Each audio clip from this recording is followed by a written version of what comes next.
Okay. Welcome back, everyone.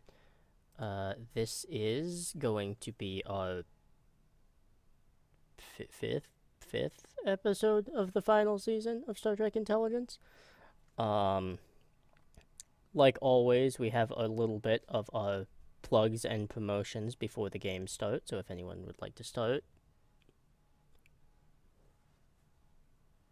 Hi, I'm Slay. Pronouns they them.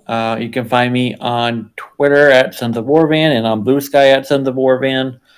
Nothing to promote right now. Just keep an eye out. That's me.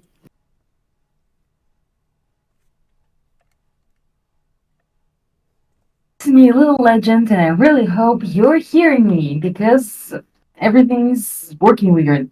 Um, I can be usually found on Tumblr. Everything else is like a non-existent social network for me lately. I should really revive my postcard. Anyway, I draw stuff.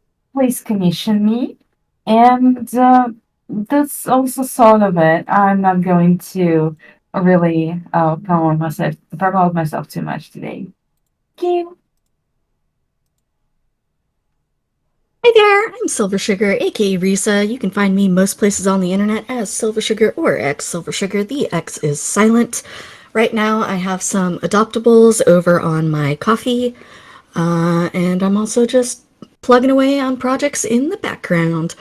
I also am working on a D&D game, and I have my application up. You can find it on the Rune Relic server as well.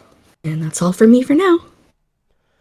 All right. And then going into this as well, since announcements, like I mentioned last week, we did actually get to the Lower Decks two shot game, which we as a group will work on that.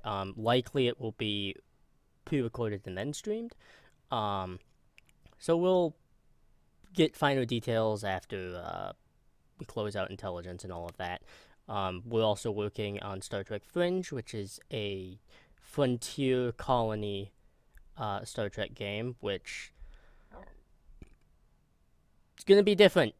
Don't expect this. It won't be that. It won't be this. Um, I still think thus far we've built Australia, but in space. I think that's kind of what we've all determined on. I'm so excited. Um, on top of that, um, we are still recording away, and hopefully in the next 2 or 3 recording sessions, we should be done with our first arc of Pokemon Dawn Bright, and we'll start uploading episodes as as we go along. Hopefully, it won't be too much longer till you see that game, or well, rather listen to it. Um, on top of that, I am working on a potential uh, short form game. Not sure if it's gonna be private Discord or not, or if it's going to be a stream game. I haven't decided yet. It kind of just depends on who I collect in my cast net. Um, However, that is it for now. Our captain is not here presently. They might be late, or perhaps they might be too exhausted to show up, so we'll see. Either way, we will push through and we'll make the game work regardless. But, um, with You know, that, the brain cell of the game is not here. I'm scared.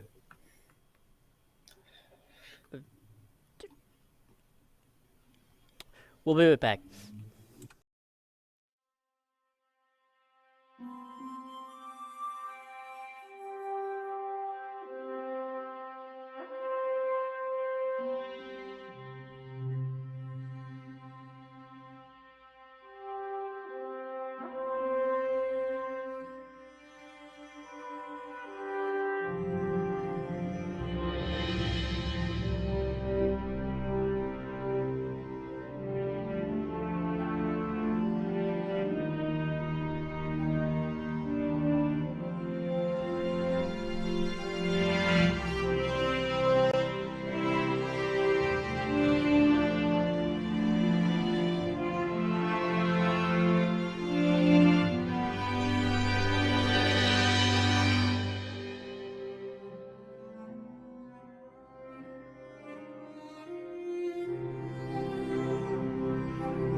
Okay.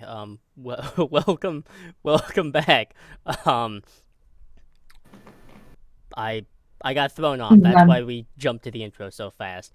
Um, but during the last episode, the Hypatia got pitched into combat against the USS Io. Um, through expert maneuvers, command, and direction, the Hypatia came out victorious but not unscathed. She took a lot of damage. There was a pretty high casualty rate. And despite clear command and a directive of imperatives, the Hypatia's morale is definitely not at a high point. On planet side,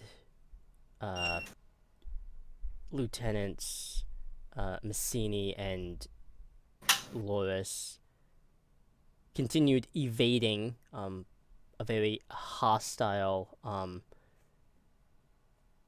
George Orwell hellscape. And as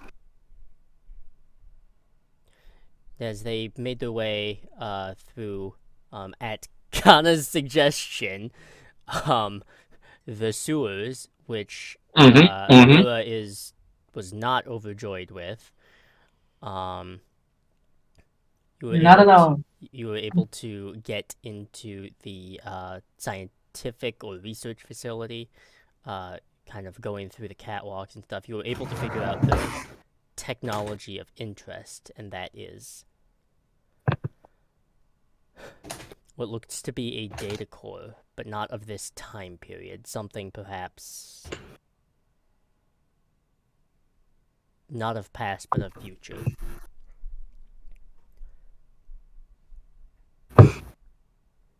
Realizing that sticking around was a bad idea, and upon hearing words like trespasser or intruder through the translated pad and talk box, both Kana and Mira decided to go back into the sewers. I'm sure it's great. So for Kana and Mira, how are you proceeding through the sewers? It is your safest bet through moving, but also is this one of those situations where you are trying to surface again or just buy time? I think we're buying time. Okay. Yeah, we're basically trying to see if, like, exploring, basically buying time, exploring around, seeing what we got here. Maybe there is a way out. Maybe there is I don't know. All the resistances are usually situated in sewers, so maybe that's a thing that's gonna happen. Hopefully we don't encounter any catacombs. That's a thing in France on Earth. Usually not this shallow, but hopefully we don't find anything like that. Mirakana looks at her, like, squints. Are you trying to get us jinxed? Not trying. Just trying to lighten the mood a little. Listen, the least we think about what can happen and just focus on surviving, the better it is. I'm telling you from I'm telling you from experience. It's better not to assume what might happen. Just carry on. So far, we've been relatively lucky. Indeed. Looking around the tunnel, is it just a sewer tunnel, or are there any, like, power relays going? Like, There's are they oh, like, are you doubling space? okay? Um, after a little bit, actually, that's a better question. From where you re-entered into the sewers and kind of looking around, how many minutes are you gonna like explore going outwards or inwards? I mean, you can't really determine the map of this place. It's very hard to tell. But Mhm. how many minutes are you like? Are you just gonna keep moving and moving, or are you taking a slower pace doing this? I think we're going to take a slower pace away from the research facility because we don't want to just rush headlong and maybe encounter a security patrol. Okay. So like, Mira is basically just trying to, how do I say it correctly? Look around, like glance around every corner, just sneaking around as much as possible. Okay. As the two of you are doing such, and you begin to look around carefully, um, there's not a ton of power relays, if anything. There's definitely like small, little, very analog looking control panels that are meant to potentially like direct like flow of water for like for like repairs and stuff, but other than that there's not any power relays. After a little bit of time though, you do encounter an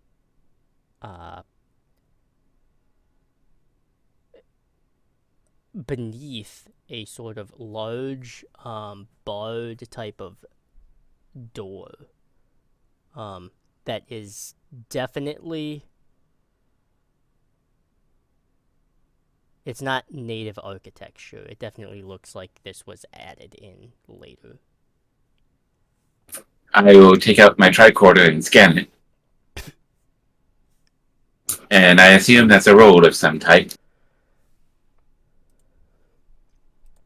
Yeah, that is going to be a roll. Keep in mind the tricorder is going to reduce the difficulty by 1 here. Yep.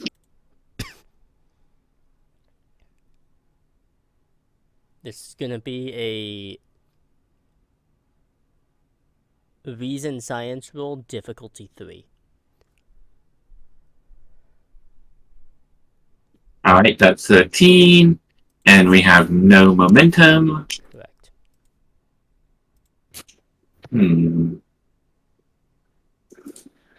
And since this is a science roll, does my bold science come into play here? Not in this case, no. Alright, then I will just rolling.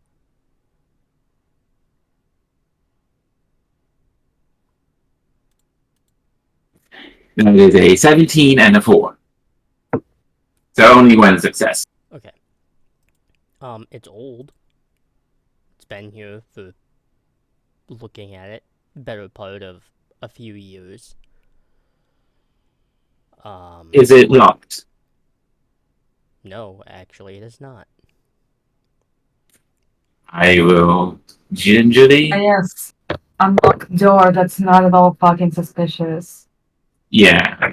So she's going. So Kanna's going to slowly open the door, and where Mira can also be like the first one. If they encounter any trouble, they will have to get through Mira first. No, Mira is going to she's opening the door, but Mira is stepping like very close to make sure that she's not like in danger's way, you know? Yeah. Pushing the door open. It is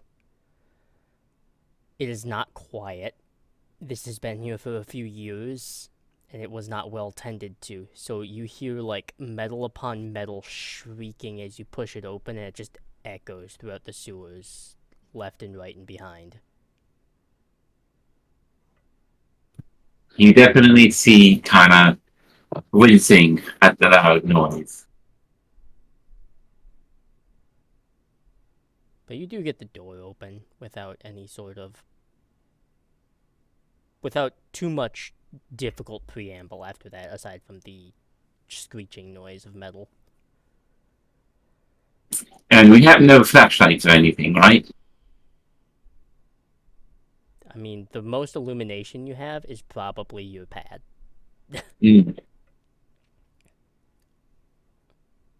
I mean, there's no lights Mira down is here, going so to Mira is going to very, very gently move Kana out of the way, just like Mm-hmm. by her shoulders, just sort of just jump like behind her. And then she is going to uh squeeze into the door, tense as ever, just very, very carefully looking around. it's not a huge space. It's realistically, this room is only about 20 by 20. It's not very large. There are broken bits of glass. There's marking across the walls. Abstract and dark in color. Some torn fabric.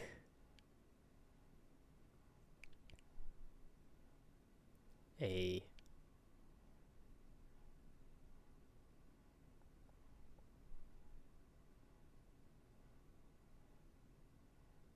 small, like, pad or paper scratched with various names that seem to have been crossed out.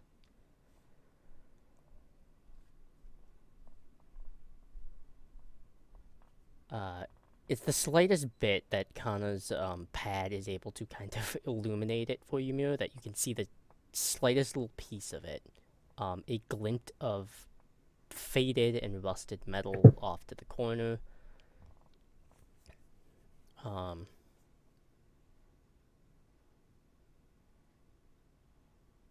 And an overhanging, what looks to be like a battery-powered lantern or torch or something like that. Testing or messing with it doesn't seem like it will turn on. It seems like it's long seen use and is expired at this point.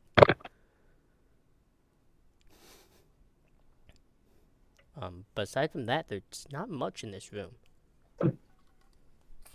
The markings on the wall and the writing, does Mia recognize them in any sort of way? As far as the markings on the wall, it looks abstract but upon closer inspection, you definitely know what blood looks like on a floor or a wall. Cool. Indicative of a struggle from quite a long time ago. Yeah, that's great. That's super. Not creepy at all. The names themselves list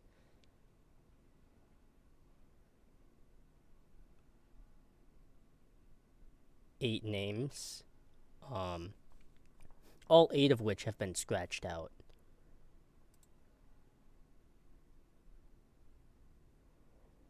Was the paper discarded like seemingly because it was of no use? Like it's trash now because all the names are done? All the names seem to be done, but the thing you can't really make out all these names because they're almost like written in shorthand. Mm-hmm. But you can recognize the markings of like ranks. One that seems to be a lieutenant commander, lieutenant junior grade, and the rest all ensigns.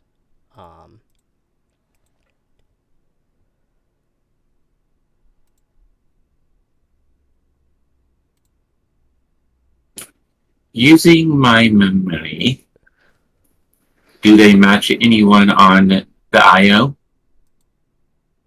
They do not. Okay. Any names that Mira might recognize? Now that? No names that you would recognize. Mm-hmm. Okay.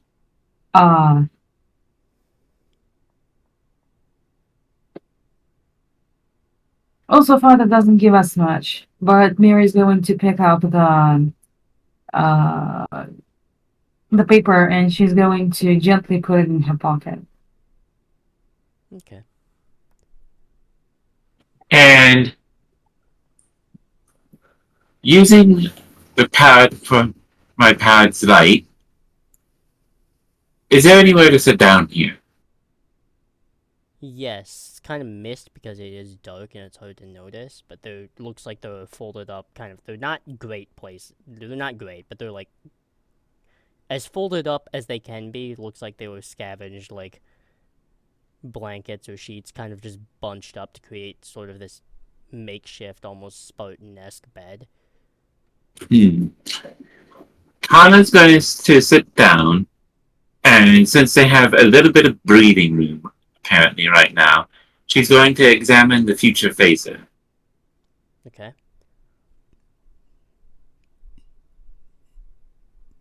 And I assume that the tricorder is going to help here. A little bit, at least. Yes and no. It'll help make it easier, but it's still going to be difficult. Yeah. So what would I need to roll to do an analysis of this future phaser? Reason, engineering, difficulty 4.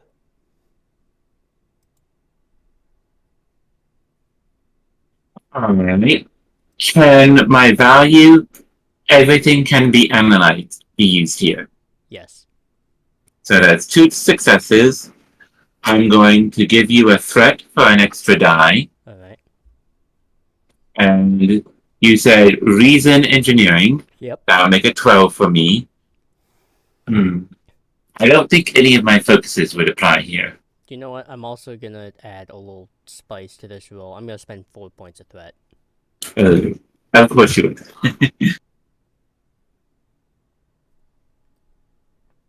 I also have studious, intense scrutiny, and bold science. So does any of those help here? You have the bold science talent. Yes. So since you gave Joe a threat, bold. So since you gave Joe a threat, bold science will let you re-roll a one of your die. Okay, thank you for the reminder. I'm really sorry. What's happening? My VPN just got like a hiccup. I am doing a roll to analyze the future phaser that we got. Okay, nice. Thank you. Sorry. You're good. So I got a 1, an 8, and a 12. And I think I will use the bold science to re-roll the 12. Okay. I got a 5. So that's 5 successes. Alright. One momentum, everybody. Yep, 1 momentum. Alright, so. More like un momento. Oh my god. I'm hilarious even when I'm a little bit sleepy. So analyzing this future phaser, you have the advantage right now, Kana, that you have not fired it. So that helps you immensely as you're looking into this. You can still activate it, like you can still turn it into a standby position. Mm-hmm.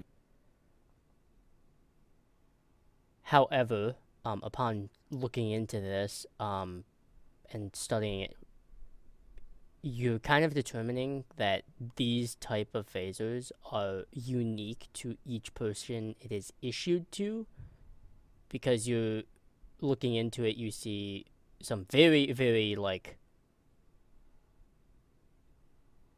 code that's not even of this time, Mm-hmm. but this phaser is biometrically coded. Which means if I tried to fire it, it would probably explode on me. It Or doesn't not work at likely all. won't explode, but it likely will not work for you. It really went like a momentum. Wow.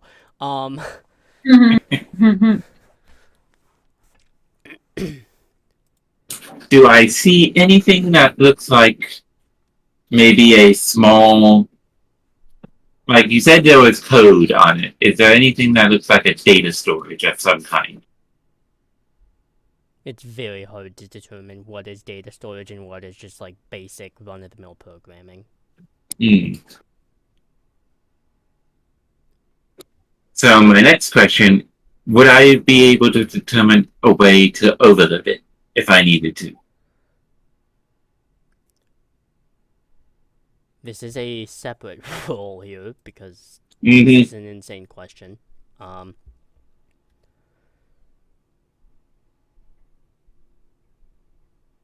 This would be daring engineering because this could go very badly for you. So, daring engineering, difficulty 4 again. All right. So that's 15 for me. Can I argue that I'm trying to hack it?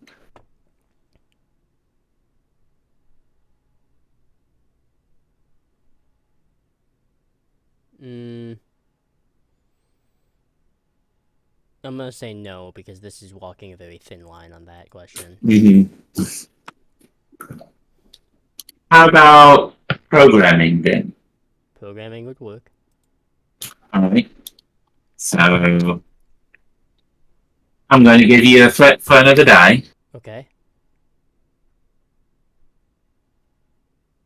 And rolling.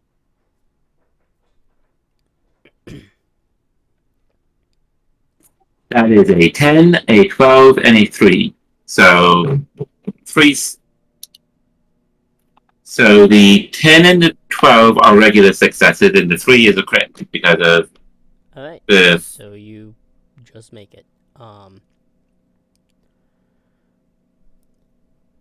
Alright, looking into this, could you potentially overload it? Yes.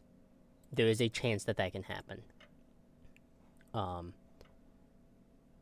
However, I will say this. Overloading it, because you do not understand the technology in depth enough for this,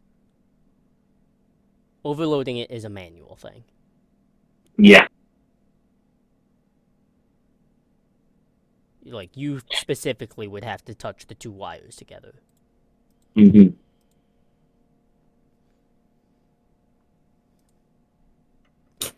And I exposit to Mira everything that we just did. Yeah, exactly. Like standing there, like what? So with this, we have at least a makeshift bomb if we need one. And what are we gonna do with this? Well, we can't continue letting them use that data core.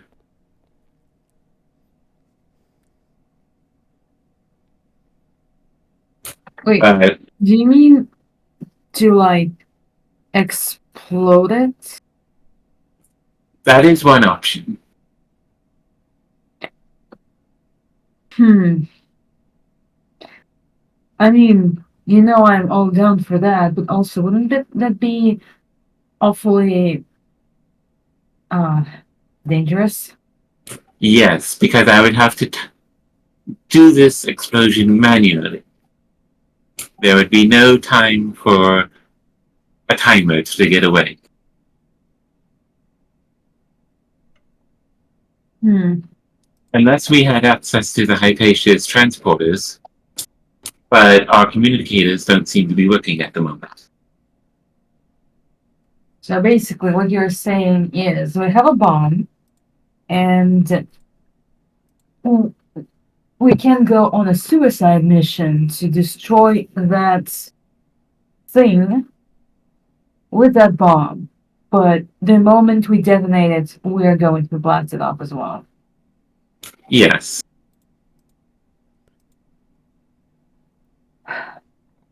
I'm going to do this, but I will not let you do it.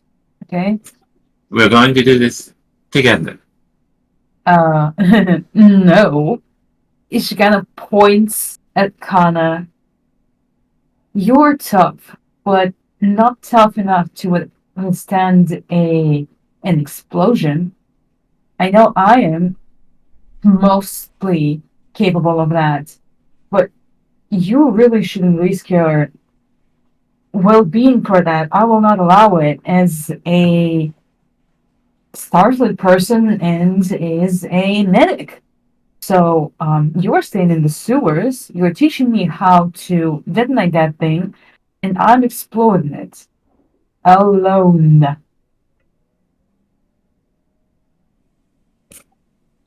Hannah thinks on that and then slowly nods, and she's going to try something she's never done before because she has that link with Jaloran, but she's never tried to send anything. And Oh, I love this timing because Jalone's just not Oh, fully God. there. Oh, No, she this is really isn't. fun. No, she isn't. Hannah doesn't know that. Nope. No, she doesn't. Kana's about to get pulled into something very interesting. Jalorin is horribly lucky that Mira never figured out how to do this mental connection thing. She's usually on the receiving end of this, so she is like, they can do it, but I'm not sure if I can. So she never succeeded in that thing. She's really lucky that. Mhm. Yeah, I don't think, and I think Jaloran the captain has. would be able to handle Mira's voice in her head. She's loud.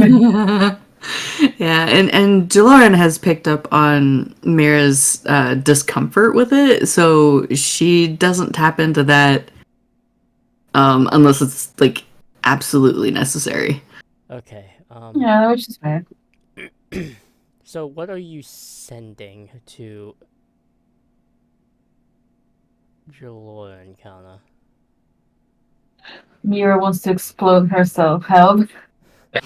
Basically that, and Are you And- trying to put the captain through more mental distress? and Sounds like it. and basically trying to send an image of the future data core if she can. I mean, to be fair, all we do is put the captain through mental distress. That's Fair her job. point. Fair point. Details, schmeetails. Truly.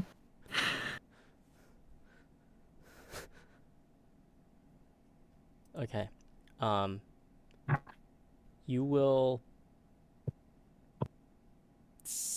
send that there, Kana. And And I make it clear to Mira what I'm doing, because it's like Mira just said that to me, and I go, "Oh, I think I might have a way to contact the captain." okay. Mira kind of looks at her, and it's you can see like thoughts churning in her head, like, and then she gets it. Oh, that thing. Yes, Are and you then sure we get? Are you sure you can reach from that far away? we're going to just try. And that's when Tana sends it to Captain Jador. Yeah, we'll get to that in just a second. Even being underground, you can hear,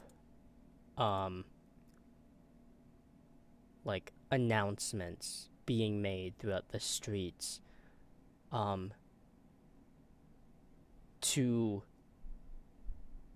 prepare for engagement as a foreign vessel has been detected. And you can hear the telltale signs of, well, in this capacity, whatever constitutes essentially a surface to air missile, except a little bit more range extended into space. Mm. And as a last bit, she tries to convey that kind of message to, if she can. Yeah. You've seen enough here, Kana and Mira. Everything down here is analog, which means there's no detection of charging weapons or anything like that. It's just mechanical. I mean, that's fair. Even if they have like a bit of future technology, they wouldn't be able to, perceive a lot of stuff there, and would replace it with easier to understand shit and easier to make. Mm-hmm. So, aboard the Hypatia, in a very crowded sickbay, Jaloran, you get that message.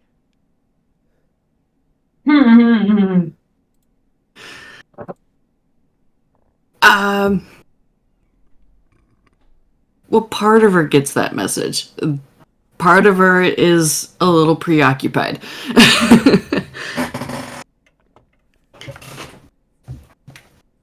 How so? And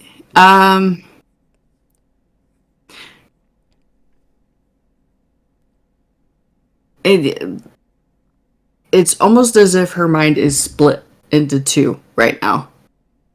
Oh, that sounds like fun. It's not. She said ironically.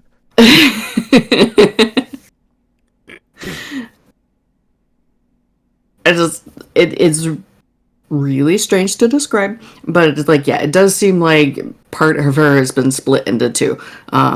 So when she senses that connection from Kana, it's going to be like a very quick, like, are you here to help or are you not?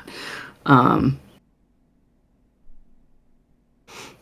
it's like it's going to recognize that there's an issue, and it's going to file that away for a moment, but it seems like there's a stronger personality that's taking over and is trying to, like, wrestle with this connection with Kana. And it's like, are you here to help or are you not? It's like, it's a very demanding.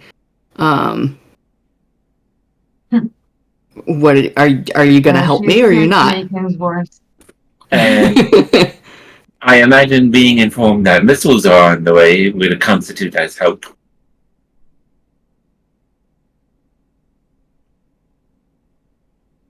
Are you going to explore that connection a little bit more? Yeah. Okay. One of the things you, like, as you start to feel through that connection, and one of the things you start to figure out is like the captain is still there, but the personality you're confronted with seems to be very instinctive and primal. It's like there's no rational thought behind it. So the concept of there's missiles on the way doesn't seem to be making any sort of impact. It's like it's filing that information away, but that's not what it seems to be after. It seems to be after, like, are you here to help? And you get the feeling that Kana is sensing the primal part. Kana tries to give the impression of a predator coming for prey type of feeling. And tries to do the distance thing but through feeling, but she's new to this, so she's probably making mistakes. It seems to be picking up on the fact of what you're trying to do, and like it also like becomes apparent over time that like that because we're like out in space and we're close to the planet, like distance at this point isn't an issue. So it's again filing away the information of like predator versus prey. Like it seems to understand that there's another issue. It's like it wants to know if you are here to help her. It's like right now there seems to be something else taking precedence. It doesn't care what's going on outside the ship or on the planet. It's like right here in this moment, are you here to help her? Question. Yes. Am I connected enough to this to be like, get the fuck off the line? Mom needs the internet? Like...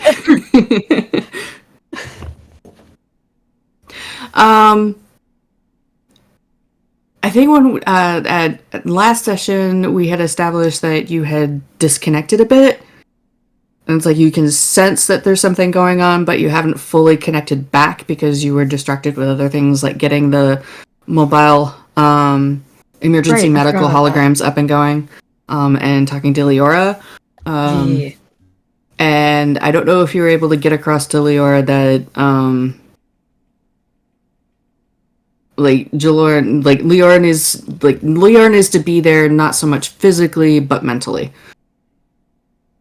Yeah, I wasn't sure about that either. But it's like as far as a full connection, I don't think when we left last time, like you had not reestablished a full connection. It's like you can sense things, but you're not fully connected at the moment. Kana's the first one to establish a full connection. Gotcha. Would it be enough to know that someone else is there, though? If you tune in a little bit more, then yeah. I think the moment that there's any kind of change, Kavai would be like, what the hell is going on here? Yeah, you would probably sense the change in Jalora and the personality coming to fore. Okay. That one thing that I hinted at last time that's like it's a similar situation but different. There's something different, and then this is the different. Gotcha.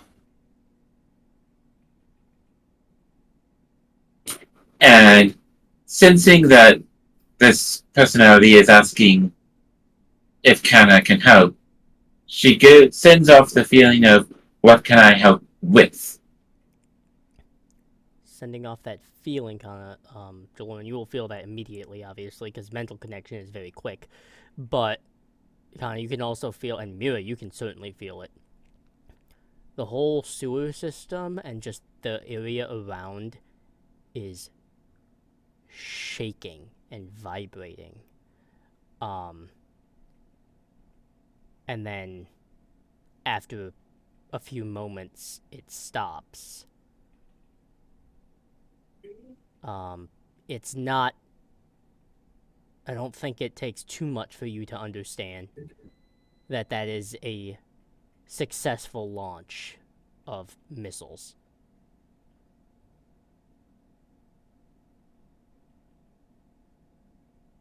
Inner screen, like full on,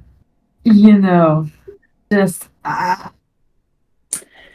Kana doesn't everything is react. going absolutely to shit.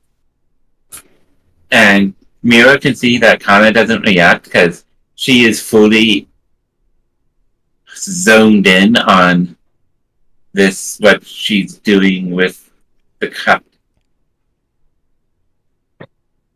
Like she's not aware of her surroundings right now. Okay.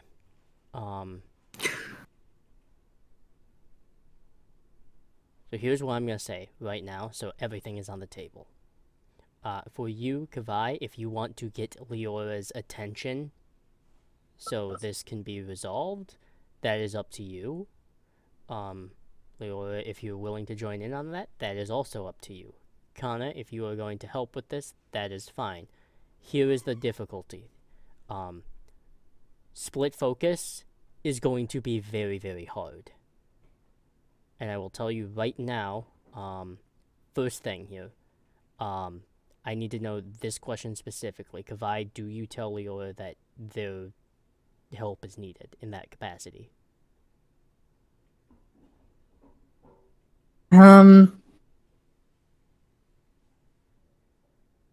No, because I was already told no. Alright. Second thing, Kavai, are you going to help with this then as well?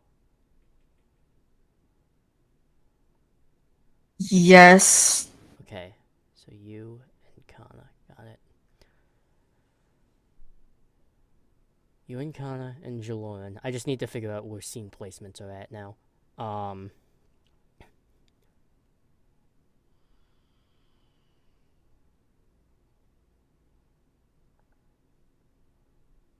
Do I have enough sense on the situation just to be like, can we get our people off planet side, or do we... Like, I don't know what I know about the state of the ship. Like, I know it's bad, I just don't know how bad. You could get Kana and Mira off planet side. However, I was gonna say one thing you could do is like once you connect back in fully, you'd be able to get a sense of what's going on with Kana, and you'd be able to relay that back to Leora, like, "Hey, get our people off planet." Okay. And then Leora would be able to make a judgment call from there. As like, are we capable of doing that right now? Alright, I would definitely make that attempt, for sure. okay. With all the cards on the table then, here is what I'll say.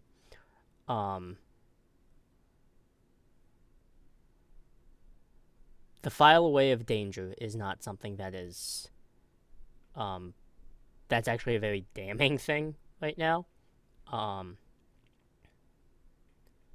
Yeah, it's very atypical for Jaloran. Then that's why I'm saying like this is different. This is something weird. Yes. It's atypical. Here is what I'm saying though, is the other question to that is, can the away team or undercover team on planet be transported off? Yes, but not without trading something first.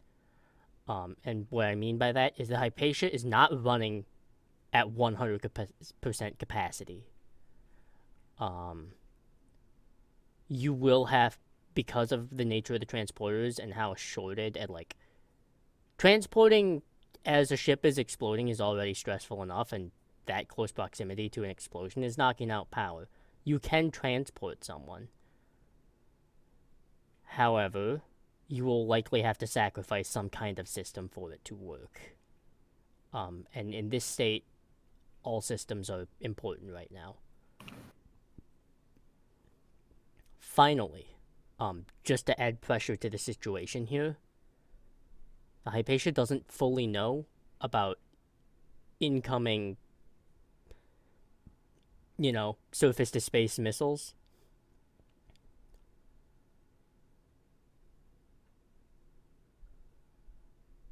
In-game time, if this cannot be resolved in the next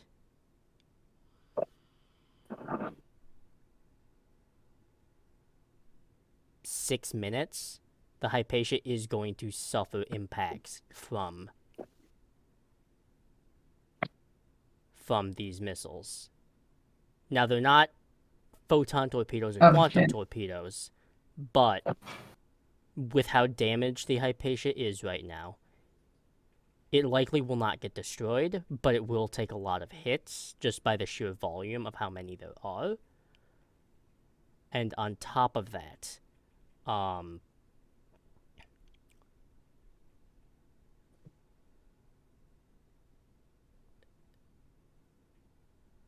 the biggest risk that they run presently is further hull damage and knocking out essential systems.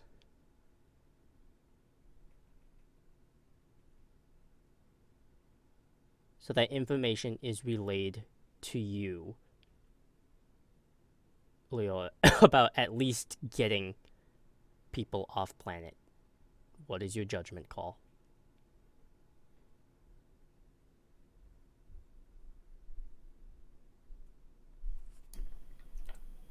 Well, remember how last week I crossed out value? I replaced that with no one left behind. Oh So, shit. so there's Oh, that's fucking bitchin'.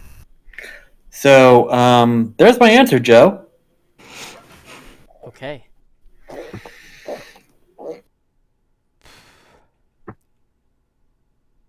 So,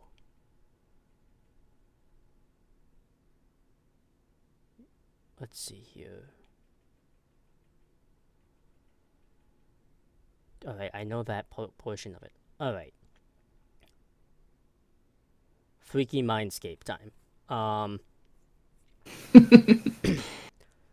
Between Kavai, Kana, and Jaloran, with the intention of actually helping, what does this fractured mindscape look? Because I doubt it's well put together. No, not exactly. Kavai would recognize it a little bit because it's the not you mindscape they again, were in. Disgusting fucking bot. Get out of here. Bye bye. But yeah, it's the landscape, the mindscape that they were in on the Io when Jaloran pulled Kavai in to help code. Mm-hmm. But it's no longer like that happy bubbly place. It's similar to how the Hypatia looks outside. It's like it's damaged.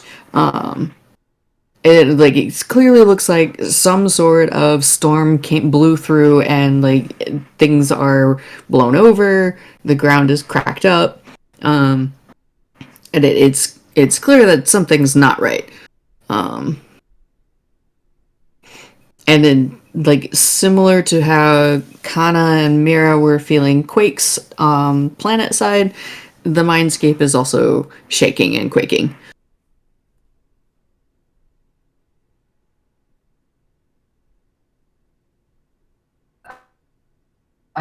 Question. Can Mira feel it somehow? If you reach out, Even though she's not that like can- as connected, is there a way? Yeah, you probably have a loose connection to where you probably haven't attempted it, but you can feel it's like that sixth sense that you feel like there is something wrong there. Leora feels it, but Leora's got like 6 plates they're juggling right now, so they can't really focus on it. Yeah, and one of the things that I said last time is like the distress that Jaloran is in is bleeding through. Yeah. But Leora is blocking it out right now. So it's just like they got other things they gotta worry about so far. Sorry, Captain. Yeah. But for Mira, it's something that she would kind of have to tune into a little more, and then it might click. That sixth sense might become a little stronger of like, oh, this is not me being distressed. This is something else adding to distress that I'm already feeling. I mean, luckily, Mira is actually weirdly in tune with her emotions. Like, she's not the most perceptive when it comes to other people, but she is weirdly aware about how she feels about things. So, feeling the sense of dread and stuff, it kind of rubs her the wrong way. And if she realizes what Kana is doing, she's trying to do the same thing. But whereas Kana is probably like acting like a normal person, Mira is going to put her fingers, point her fingers to her temples, like she's trying to read somebody's mind, and wince her forehead like an idiot, just absolutely doing the most physical effort to do the most mental thing ever. She looks like she's about to take a shit anyway. So in this dark room, in the sewers, way underground on this planet, Mira has her fingers to her temples, furrowed brow. Yes. I'm trying to make this connection. Hey, we need levity in the dark time. Intense focus. I need somebody to draw this. I'm gonna. Actually, why the fuck not? That sounds like fun. I'm gonna. Please share when you're done. But Definitely. Inside your head, it's like, since you are so in tune with your own emotions, it's like you're kind of able, like, in a weird roundabout sort of way, since you're unfamiliar with it, you're able to use this different distress as like a lifeline, a guiding line to try to feel your way to this connection that you have with Jaloran.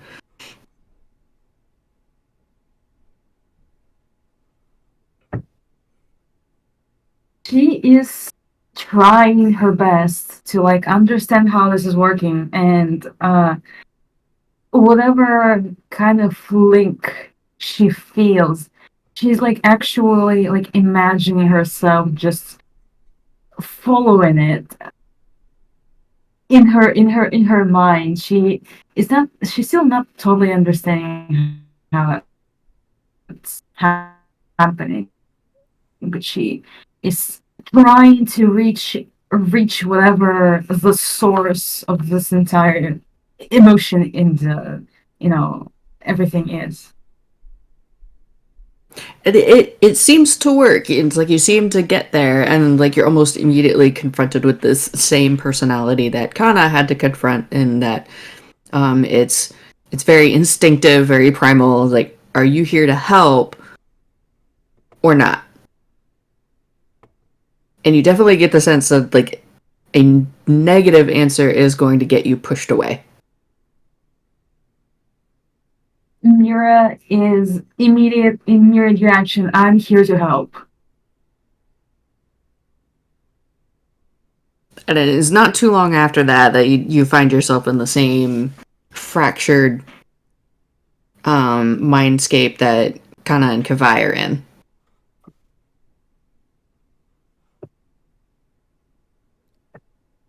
There is like a moment of shock, and then just sort of I'm sorry, I'm kind of like, I need to understand, is it what does it feel like? Is it like visual, or is it somehow emotional?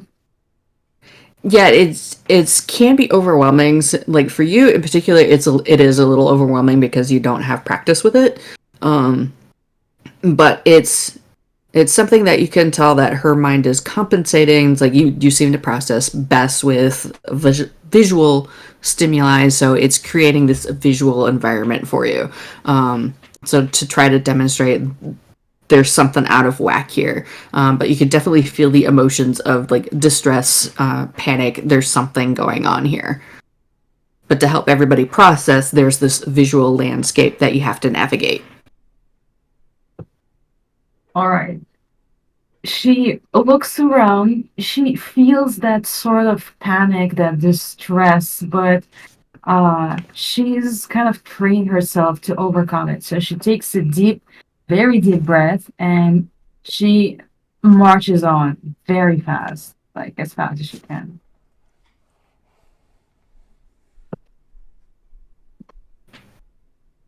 just being as firm as she possibly can. Just kind of sometimes even pushing through, which probably isn't the good thing to do, but she's like trying her best. Yeah, it doesn't take you long to catch up with Kana and Kavai.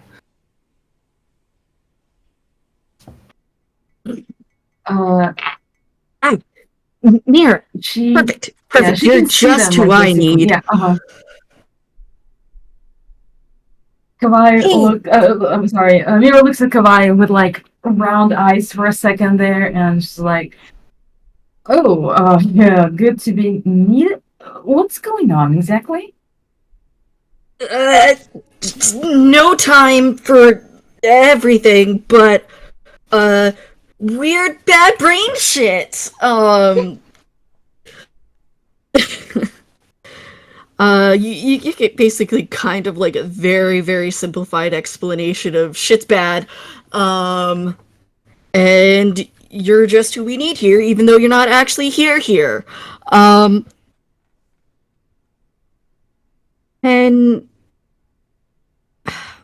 Also, I'm sorry. May I suggest that Kawai called that weird brain shit before to Mira? pretty much. Yeah. Well, I'm glad Mira's here because they're more equipped to handle like anything medical related. Kavai's only taken like very, very basic like understanding of how to like read people, but like that's not practical. Putting our two brain cells together, can we like using the visuals of this being a broken down holodeck, can we try to like kind of reverse engineer this situation to find the root of the problem? Yes, and here's what I'm gonna do, just for the sake of like brevity of time. Mhm. Between the three of you, between Kana, Kavai, and Mira, this is going to be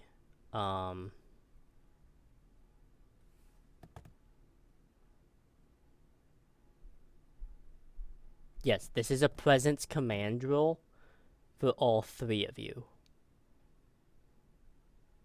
All the same thing, right? Yep. It's a presence command roll for all three of you. All of you get 2d20s. Yep, and the difficulty is going to be 4. Because you've had similar experience with this, it is going to be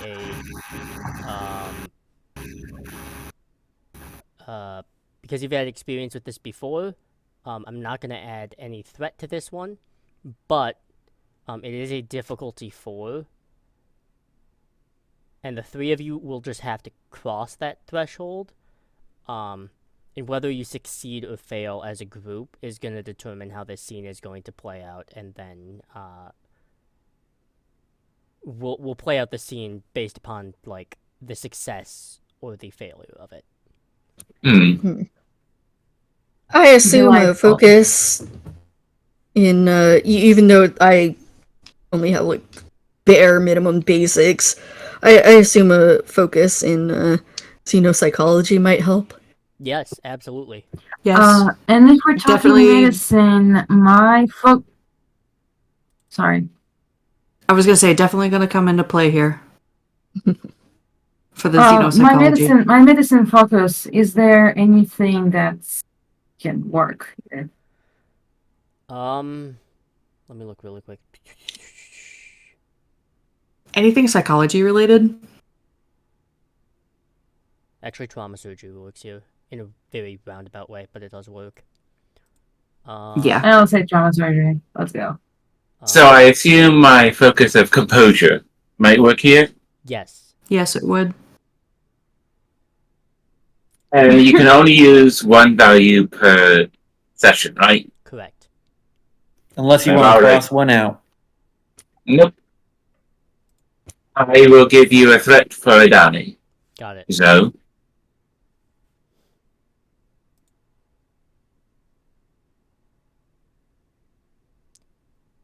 All three of you are rolling 2d20s, and then you're just gonna tell me what the rolls are based upon that. Okay, let's fucking go. We got a 5 and a 16. Okay. 5. I got an 18, a 14, and a 2. So, that would be a crit for me because my command is 3. we So have that would be 2 successes. 2 successes and then 1 success, so we just need one more. 2 twos. 2 twos? Wait, I Yeah, thought, just on the wait, die. Okay, perfect. Well, not Alright. quite Snake Eyes, but close. It's What's your command it's 4 value? eyes. Divide. What's your command value? two. So you just got 2 crits. Holy so shit, that's okay. Oh, two, is that? 4, 6. Oh, okay. Because you, yeah, 2, 'cause 4, you 6, doubled it. 7. That's 7 successes. So that's 3 Oh, I never done that momentum. before. Okay, That's That's 3 never gonna momentum happen for us. again either. that's 3 more momentum. Holy Yep, shit. that's 3 momentum. On top of that, so here's what's going to happen here, and I'm going to tell you right now. Lynn will probably explain the scene better than I will, because I'm not going to put words in their mouth. But I will say this, in terms of time, and also this is for you, Lynn, as well, how long it took them to kind of help you repair this. When you come out of this, because no one's going to be able, because, I mean, Hypatia's kind of limping along right now. When you come out of this, there will be 93 seconds before impact. Oh, fun. Cool. Can we like warn them, or do they know already about the missiles? I feel like I would Because the vaguely know physical- something's wrong, but Well, yeah, that pushing to Leora was like, yeah, there's something wrong. But because they are physical objects coming at the ship, they'd still be able to detect that on sensors. Yes. It's just, with how damaged it's short range, so it's not long range, which is the worst thing ever. And short range is really limited right now, because when you get hit by explosions, things like that will happen. There's So also- essentially, it was like by the time they detect it, it's like they're gonna have very little time to react to brace themselves. On top of that, with the whole no one left behind means Leora's plan is not to avoid them, but to get closer to the planet. Because you're both underground, and transporter signals, for whatever reason in Star Trek, can't reach Still underground. don't like, yeah. Yes, the technology of the future. I go into the metro and I lose my phone signal. It's literally Yes, that. It's so that. sad. It's so sad. But, It is very much that, yeah. alright. It's pretty hilarious. Alright. What does this mindscape look like as they help you repair?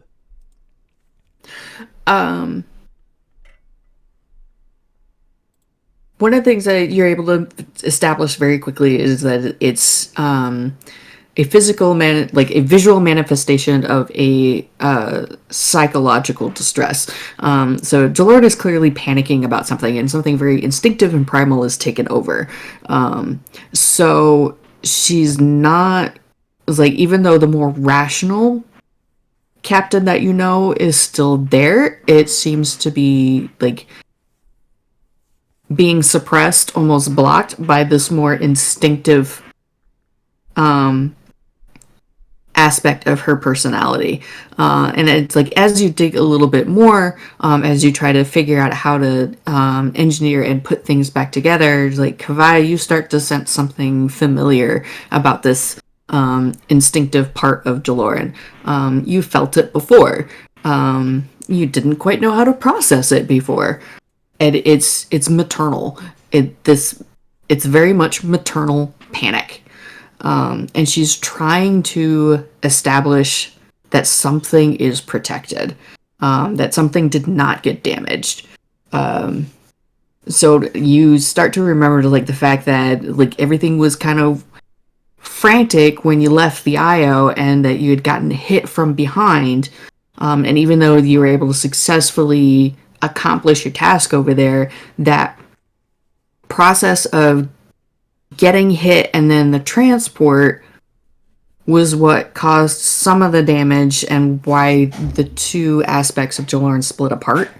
And then there's something else going on that has prompted this instinctive part of her to come to the fore.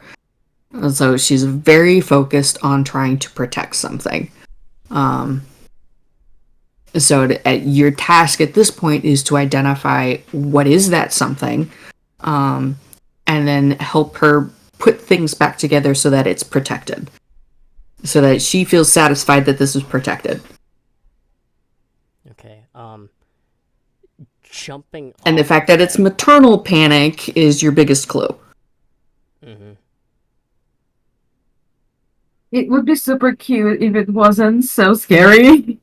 All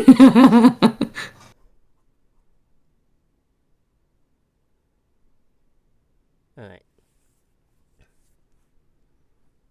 Come on, I better share this, please.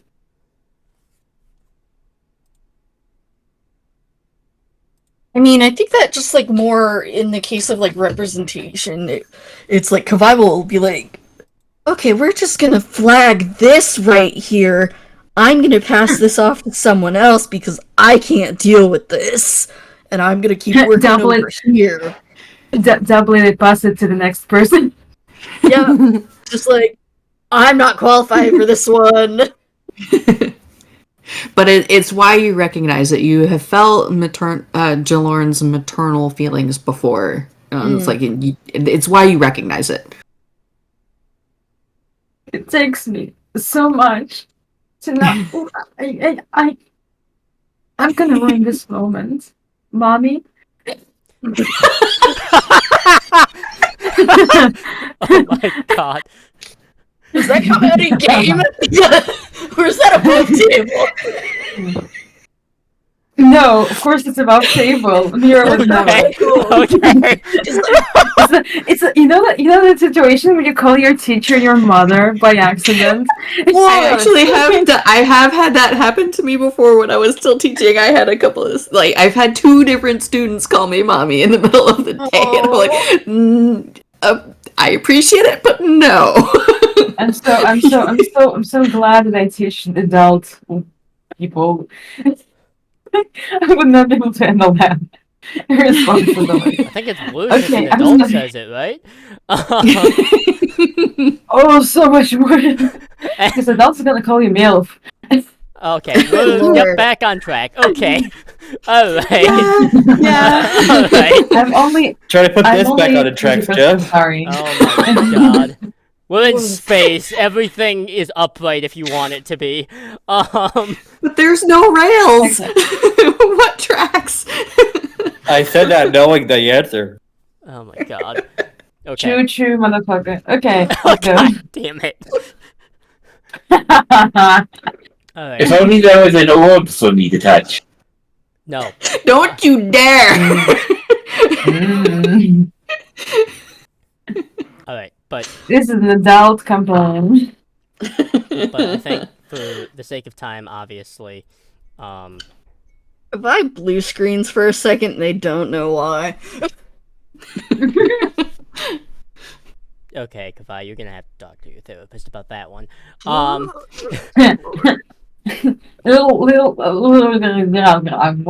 Sorry. My brain fucking Mira kind of sorry.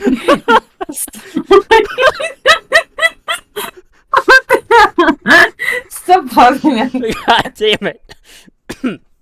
Jesus Christ. I'm You are, in a, sorry. s- you are in a serious moment. There are high stakes here. Death is actually on the table, and I'm not even lying. I Oh would say God, we're okay, professionals, okay. but we're not getting paid, so we're not professionals. We're definitely not professionals. And if you Ouch. think that's the case, allow this to be the hint for you. Okay, okay. I Oh, stopped Mr. laughing. I'm Hurts. sorry. Mira just like sees that Kawaii is having a situation, kind of touches her shoulder to make sure that everything's okay there. Mm-hmm. Okay. I don't know how to deal with this one. Which means it's up to you, kinda. You're the one who's had the you're the one who's had like parents. Wow. Wow. Not only did we bring one half of TTRPGs above table bullshit, look at that, Lynn. You just circled around to the other half. I love Kama is the most qualified because she had love impairment. I think even Tana blue screens at that. I mean, in Leora's defense, Joe's the one that killed my dad. I had I had nothing to do with that. Don't turn the smoking gun at me. This is all your fault.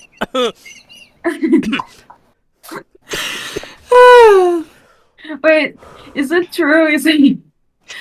Is Kama really the only character who happens to have like a like nuclear normal nuclear family? Define normal. Yeah, there's like Jaloran grew up with I guess you could say quote unquote nuclear family. Like the culture that she grew up in was a little bit different. But aside from Chakotay, most of her family is now dead. But that was long before this campaign. Yeah. I would like Still to follows correct the myself. trope, I said normal.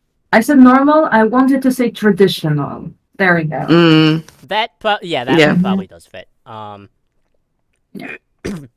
Yeah. All up to you, Kana. I mean, the role's already succeeded, but it is just this is kind of to determine how much of a difficulty you have doing this, and you did succeed, like massively so, but I think it's very fitting that your other two people assisting you literally hot potatoed this shit your way.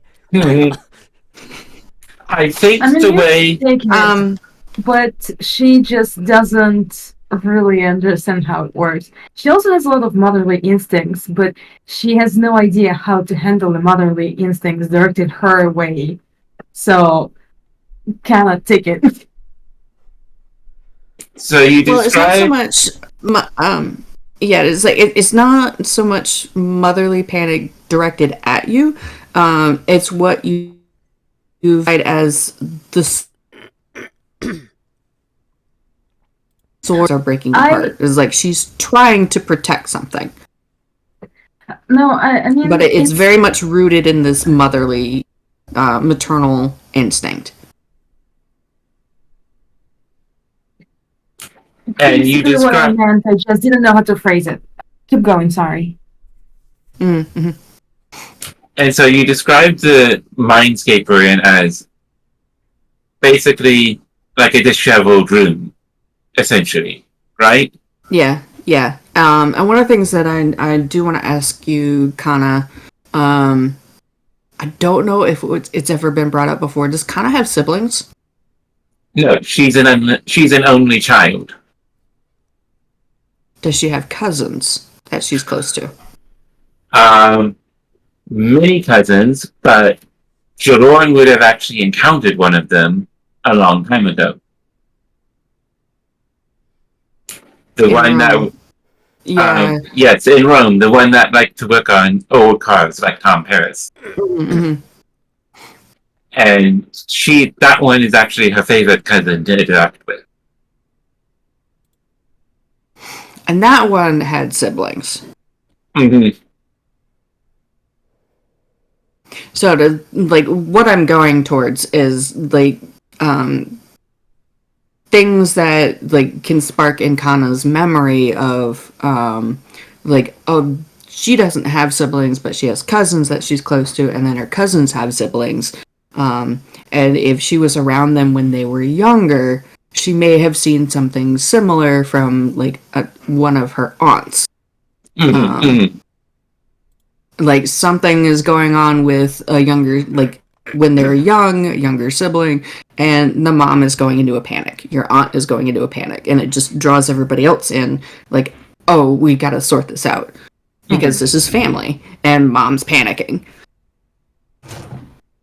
And I think because the room is like a disheveled room, the way Kana helps is by trying to put things back the way they were quote unquote were supposed to look like, and reinforcing that for the other personality that things are getting fixed and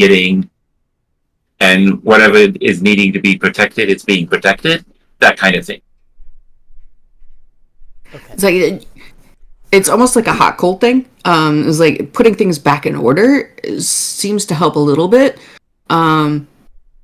But you seem to be going like you're weaving around it, and it's like she's not as concerned about fixing it, quote unquote, fixing it and putting it back in order. Yeah. It's like she's definitely more concerned about there's a particular area that needs to be reinforced. It's like the rest of it will come back together on its own, but this needs to be reinforced and protected.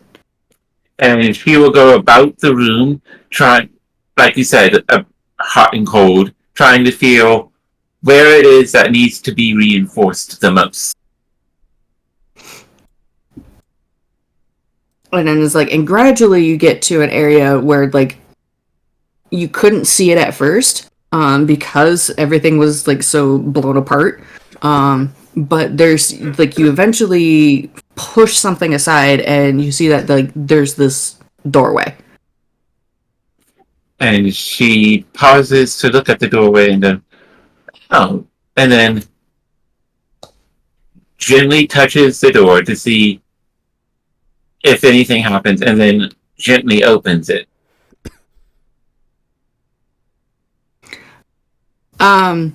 You get a spike of panic at first, but it doesn't resist you. And it's like that personality like seems to follow you in. It's like it's almost as if you've hit on what's wrong. It's like because everything was such in disarray, seemed to have lost connection with this portion, and the panic. And it's like, and as you walk in, everything seems a little fuzzy and blurry before it takes a moment to form up. It's like you're like, as you walk in, as it's trying to figure out how you process things, it takes a moment as it comes into formation, and as things start to solidify, it looks like a nursery.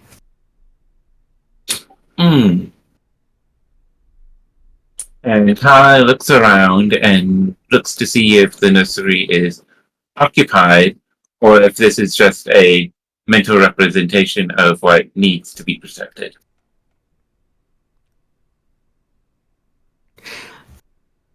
Off to one side, in a sheltered corner, there is a bassinet with like it's set up in such a way that it's like it's oval and egg shaped, and then there's a tall hanger, and on the hanger is curtains that come around the bassinet, so it's hiding it from view. And you think you hear noise coming from the bassinet. Kana will approach the bassinet gently and pull back the curtains. Oh, this is a horror movie.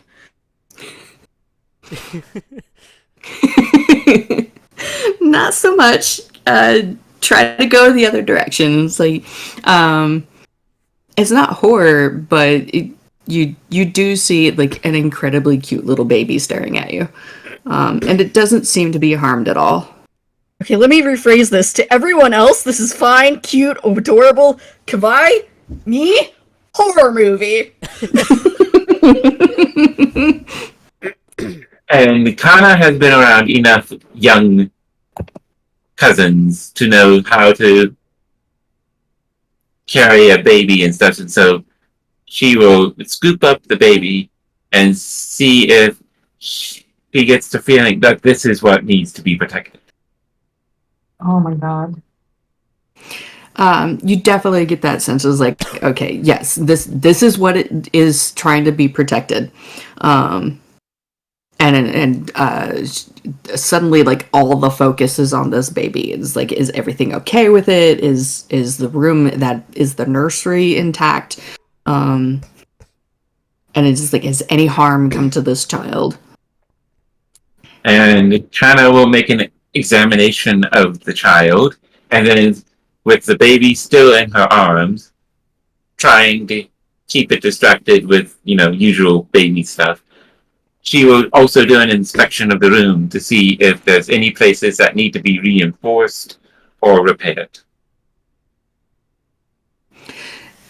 For the most part, everything seems to be okay. But like you can, like, upon closer inspection, you can see that there is like a couple of cracks here and there that could use with a little bit of repair. And with the baby in your arms, like, suddenly you're very occupied, so assistance from the other two would be helpful You worry about in repairing the cracks.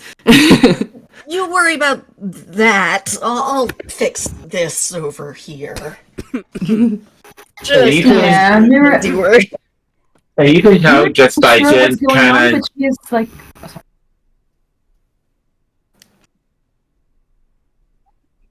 you can tell by Kana's demeanor that she actually enjoys being around children, and so even though she doesn't have siblings herself, she has often been designated the babysitter, for want of a better word, when there are large groups, like reunions and stuff. And so she's very comfortable around children and stuff. All right. And there's Mira, whose like attention to children is in. I need to help them learn how to fight back if something happens, and be prepared for any situation, because even if they are a child, they need to be like sure that nothing bad happens to them. There's a protective instinct, but also like Okay. Heck. she will teach your kid how to punch correctly. All right. I think with that, I think that's enough to determine that the rule has succeeded and problem identified. Whether or not this is discussed with others will be entirely up to you, but And definitely as you finish, groggy when you come out of it. Siobhan. yeah, and it's like, and as you finish putting things back to rights and ensuring that the nursery is fine, as you leave, you could definitely see the mental landscape is righting itself on its own, and the more maternal protective panic is receding, and the more rational is coming back to the fore as you pull away. All right. You all will leave that mindscape. Jaloran, you will become more focused and conscious. And there's like a hazy thought initially. Danger of some kind. Planet side. Danger. Planet side, danger.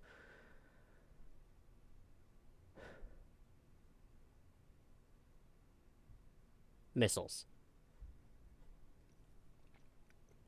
She's gonna shoot upright, or at least she's gonna try. Ensign McCoy will just like slam you. Well, not forcibly slam you, but like push you back down.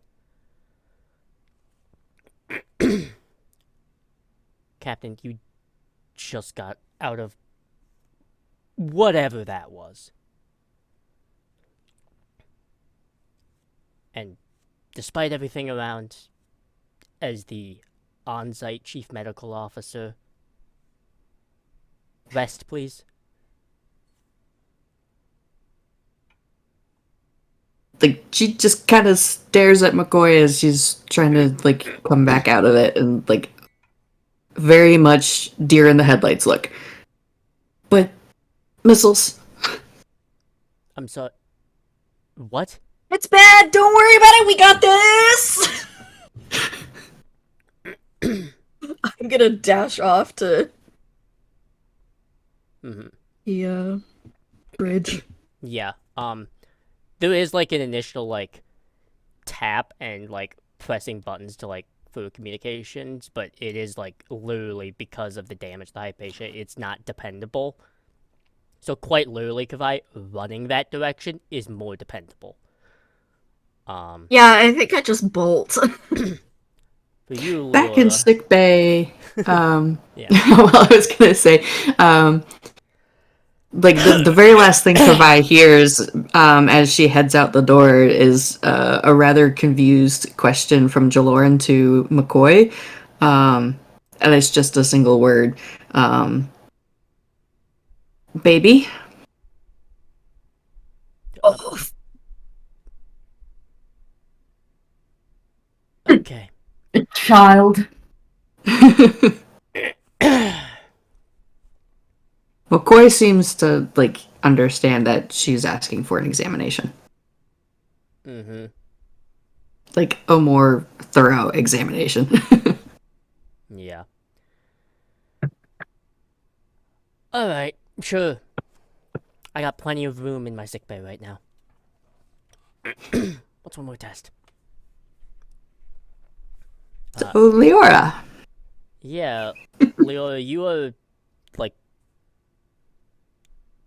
Are you sitting in the command seat right now, or just kind of standing? Because, I mean, the bridge is in disarray. I am standing. Lyra cannot bring themselves to sit right now. Okay. Lyra's remaining as calm as they can, but sitting would be a step too far for them. Yeah. There's still, like, resting on, like, red or yellow alert and sparking consoles and hanging wires. And yes, rocks. Fucking don't at me. Before, Kavile arrive on the bridge, probably, how winded are you, Kavai? Because the Hypatia, though Oh it my is God. a smaller Trying to ship, use the it worst is thing ever still, invented. it is still a large vessel. Breathing hurts. Okay, whew, we got incoming problems. List them in order of severity. Uh, What's the most immediate threat, Kavai? missiles. Missiles. Screen up. Sensors. Literally, as these short-range sensors come up, it literally comes in within that short-range sensor net. How many missiles? Like, are they? Is there how many? About 4 dozen. 4 dozen. Okay. Kim. Like, can we quickly analyze like how? Actually, no. It's 4 dozen. They're gonna do damage.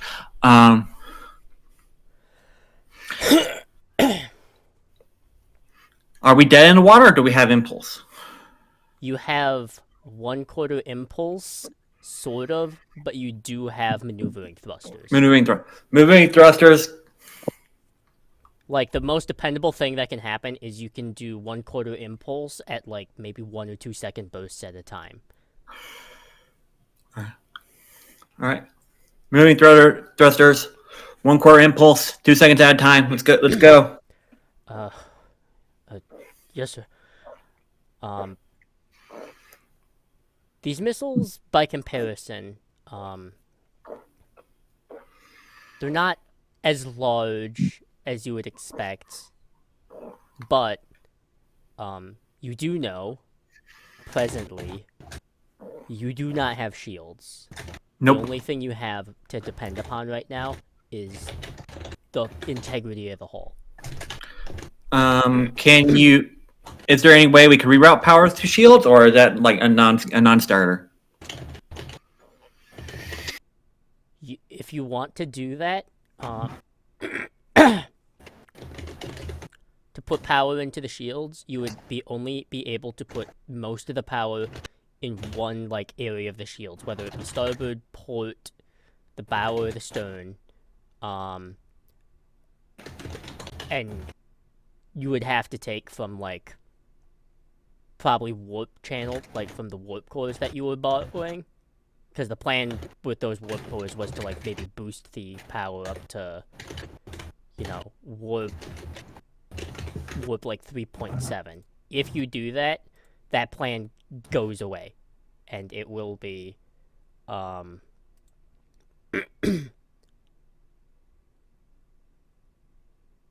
like, your plan of 3.7 is not going to be a thing. Like, 2.1 is the most optimistic output after that. And the shields it will give you, maybe 15%. Maybe. I'm assuming we don't have enough time to like do something with the shell shield generators, right? Like rig those real quick. We don't have enough time for that. No. All right. Reroute maneuvering thrusters. Reroute power to shields. Get us as much as grazing as possible.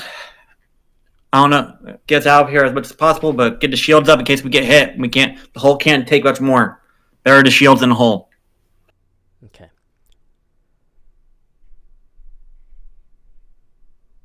Can we like predict where they're being hit and stuff? Like, is it like a full spread, or where is it being? They don't really. I'm assuming these don't have like targeting computers on them, do they?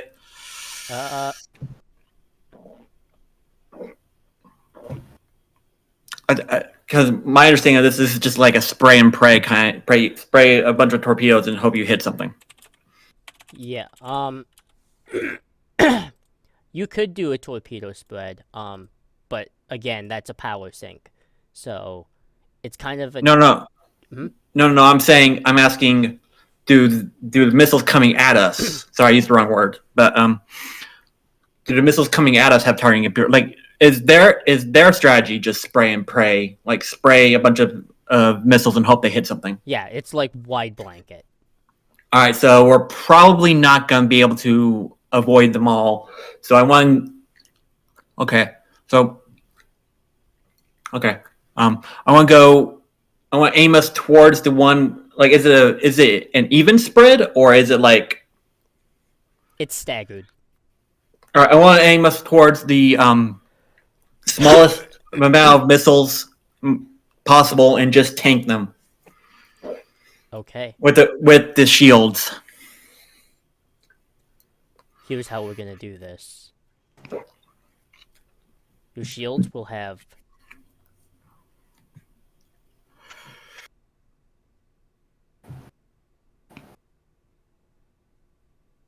your shields are gonna have 13% on them.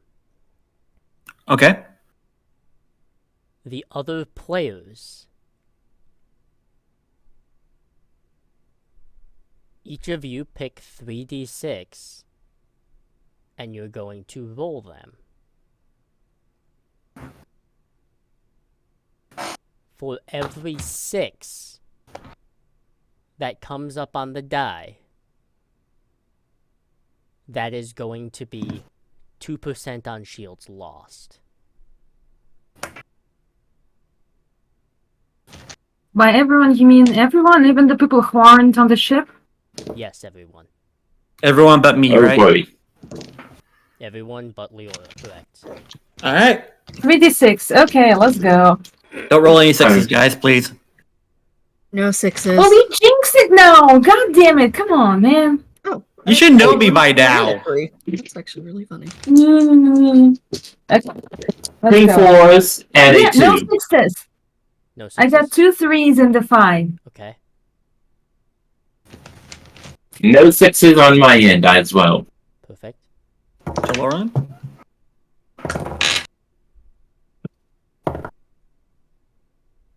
Two ones and a 2.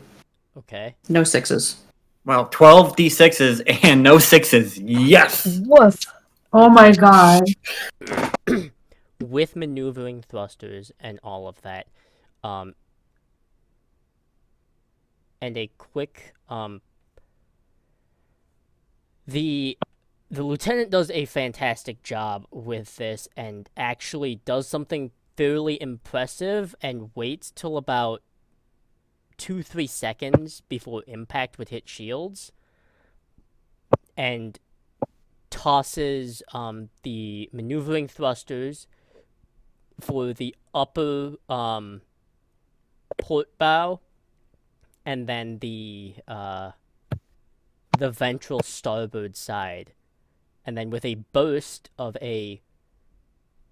2 seconds of 1/4 impulse is actually able to roll between and dodge out of the way. That's a maneuver worthy of me. Damn. Smooth flying, Fox. And then Damn. kind of like as all those missiles kind of on the downside, it's not at risk of hitting the other planet or anything, but also inertia's a thing. They're just gonna keep going in space.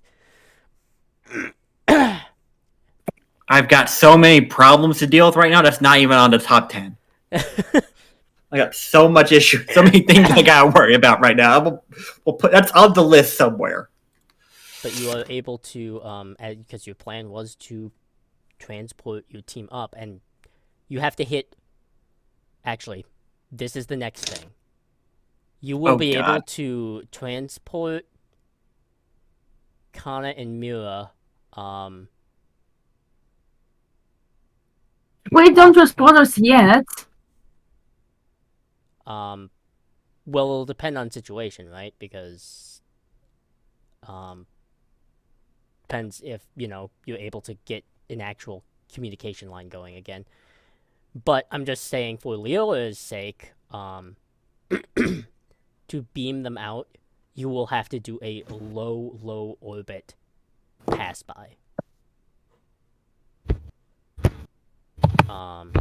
Well, fuck. Would getting out of the sewers help them transport us? Remotely so. Like immensely. I know there's so much happening for Leola right now, but I do want this known. Even though they have access to what is considered, well, you don't know this yet, or you have a rough idea that they have tech that they're not supposed to. But in this We got a scenario, bomb. in this scenario, because you do not know of the data core quite yet, doing this action is still technically breaking the Prime Directive. Because I don't know about a data core, so yeah, and the only way I'll probably learn about it is I'm just trying to rationalize this for the player. Mm-hmm. So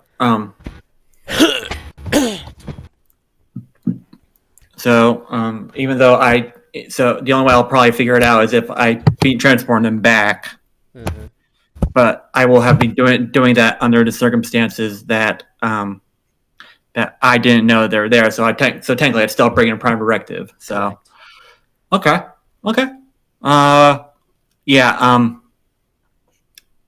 Their ship is torn to shreds, and this mission has gone buck wild. So, you know what? Court-martial me later. Fine. If I get home, I'll take the court. If we make it home, I'll take the court martial. Okay. I want to give Leora a T-shirt that has like a like some written on it. It has my favorite weekend activity is breaking the Prime Directive, and I want them to have on her to have it. It'd be so fucking funny. All right. All right. So, as you head into... Quick question. Yes. Can the Hypatia take going into the atmosphere at all? It can. Okay, good. Thankfully, like an Intrepid class, it is meant to do things like that. Well, I meant because like it's torn to shreds. Oh, yeah, it's definitely torn to shreds. That's the other thing. You will be showing, like, how wounded you are in this low orbit, but at the same time, you clearly don't care about that. So will Mira and Kana make their way to the surface to make it easier for the transport? Yes. Okay. Then as the Hypatia... Hi. Hmm? Okay. Alright. As the Hypatia makes a low orbit pass and transport, you can even see it on the view screen at this point, Leora. You can literally see a population staring back up at you, essentially. There's a few more militaristic bunch that seem to be blasting rifles of some kind, and they're not even going to remotely touch you, but, you know, real fire shotgun at hurricane energy. However, as you make a pass and then return to high orbit, we're going to take our 5 to 10 here before we close out this episode, because the wild shit is just around the corner here, so we will be right back.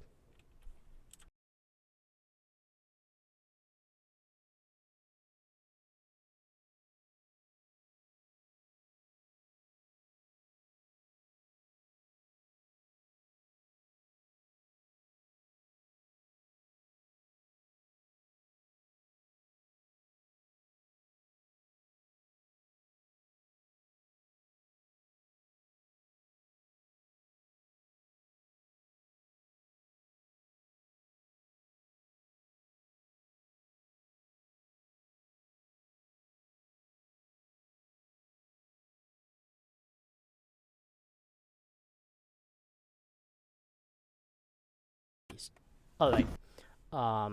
Welcome back. Listen, we can start on time or have a break that makes sense and is condensed to what we say it is. We can't have it both ways. We just can't. But with the Hypatia wounded, some expert flying, looking into past persons of interest, shall we say. And then, in addition to that, the Hypatia was able to eventually get Kana and Mira off planet, so things could be revisited, and also maybe to do a debriefing. I will say, yeah. Well, honestly, I think this debrief has to be done by Leora, because I do not think Jaloran is going to be let out of sickbay presently. Probably not. Will we transport it in with a bomb in hand? Yeah. Yeah, I mean, Dangerous. yes. But Leora, this is actually you leading this conference room right now, because as of right now, you will get a message eventually from Ensign McCoy that literally her advice is that the captain at least rest for a couple hours. So you get to lead this sort of conference room right now.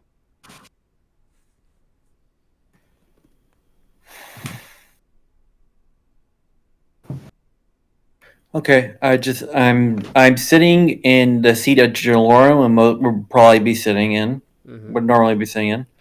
I'd say, all right, what do we know? I will, and Kana would probably be on the left side of you on that table, and will produce from her pocket and place it on the table. They have future tech. Specifically, a data core of some description. Do you know the origin? Do you know, like, is it future? Do you know how far in the future? I do not know how far into the future, but it is Starfleet. A Starfleet data core. Okay.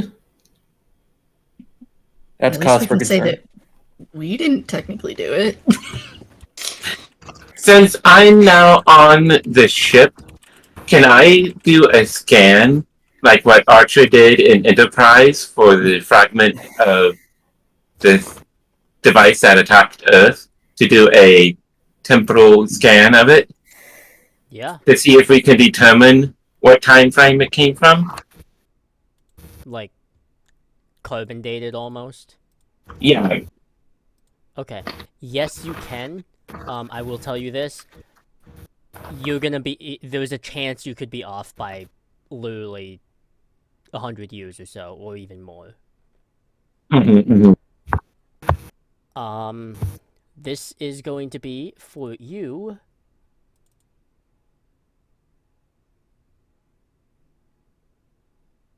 This is Insight Science. This is 100% Insight Science with a difficulty of 3. Okay, so that's 13 for me that I have to get hit or get below.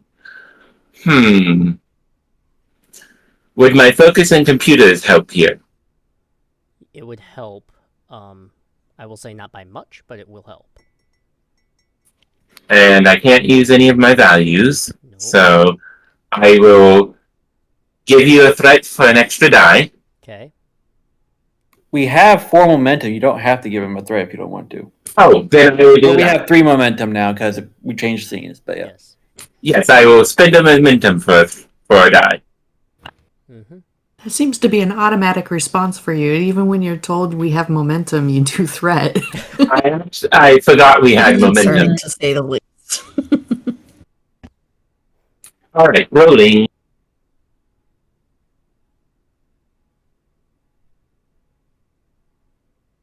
I got a 1, a 6, and a 3.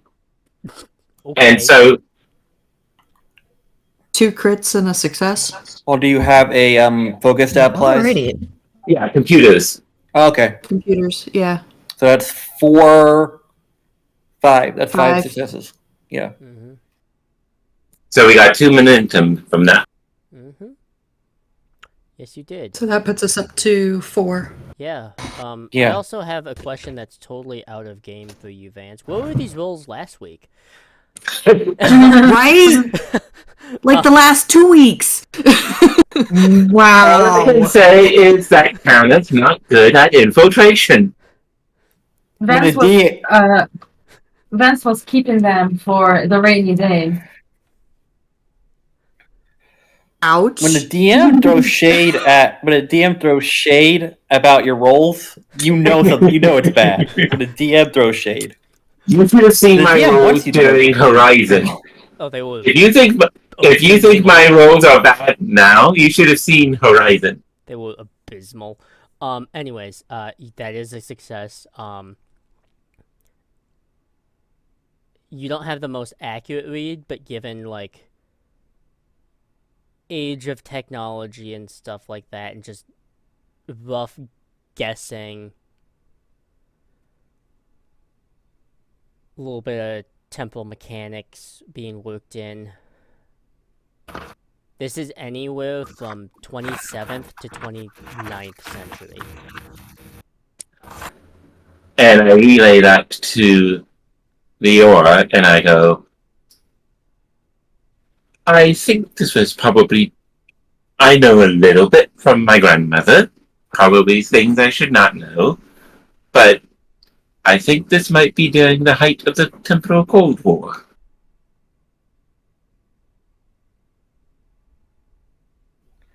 I'm guessing Leora doesn't know anything about that. You do have access to that because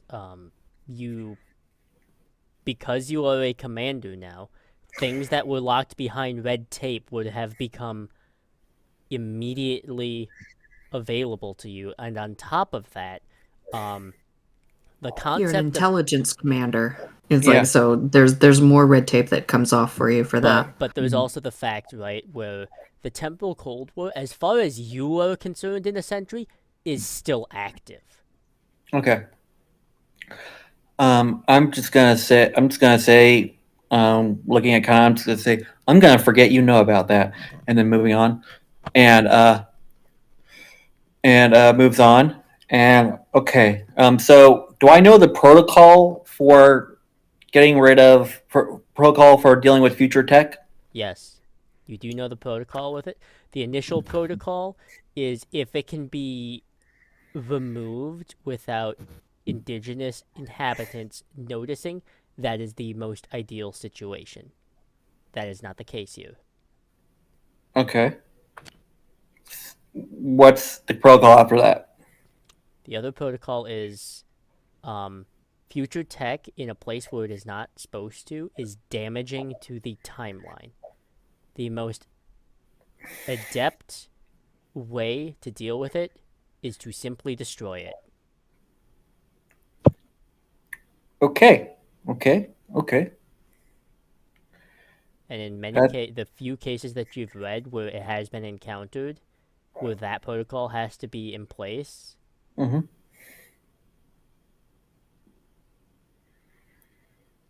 timeline takes precedent over, Cultural contamination. yeah. Well, I already contaminated their culture, so I'm not super worried about that. They already saw us, so I'm not super worried about that. Finally, Yeah, the other Prime add Directive to is that, basically shot to hell at this point anyway. Yeah. But the other thing about that is, do not put yourself at unnecessary risk for this. Mm-hmm. Quite literally, one of the examples being used is just a well-placed photon torpedo is probably the most desirable outcome in many situations. And this is underground, right? It is not underground. It is a compound on the surface. And for Leora, you know the damage that a single photon torpedo launched from orbit can do. Oh yeah.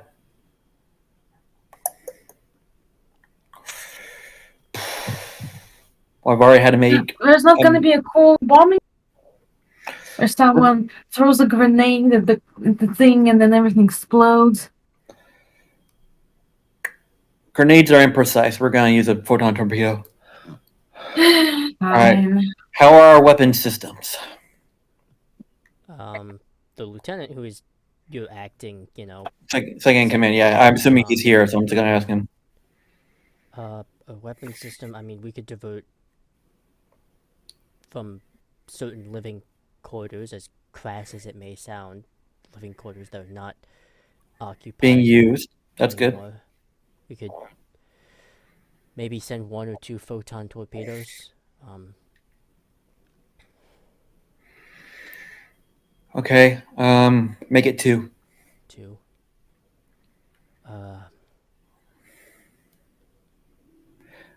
Unless you think we can take out that structure with 1 photon torpedo. That's not the issue. Can I have everyone else leave the conference room, please? Follow his orders. And I leave.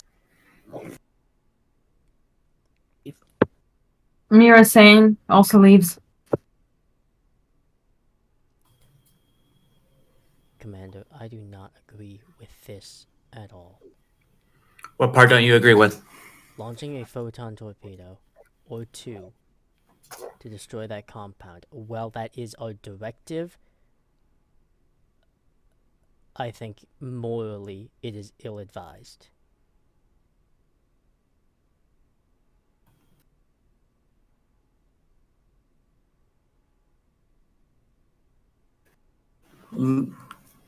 So, story about character. I'm speaking Leora's thoughts right now. So Leora hasn't known this. I'm sorry, I keep forgetting the commander's name. My head is everywhere. Yeah, it's fine. You just refer to them as So Oh, he's a lieutenant, right? Yeah. mhm. yeah, so my first thought is like, how does the lieutenant know the directive for temporal mechanics? It's not the And- directive for the temporal mechanics that he's concerned about. It's a logistics thing.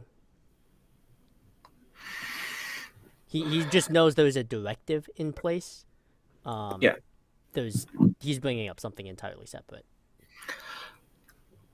Okay. So Leora hasn't known this lieutenant for very long, but they went through some hellish activities together in the past couple of minutes, couple of hours, however long it's been. And so she has a certain amount of respect for him and his opinion and his abilities. So she's actually considering it. She's actually thinking about it. Can you expand on exactly what you are objecting to, Lieutenant? I don't know the full protocols, obviously, Commander. No, you don't. But I can read between the lines. I know what a photon torpedo orbital strike looks like.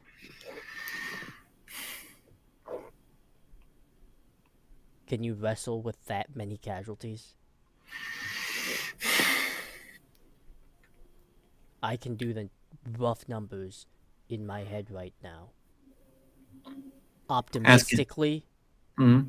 it would be just shy of 1,000. Yeah. Mm-hmm.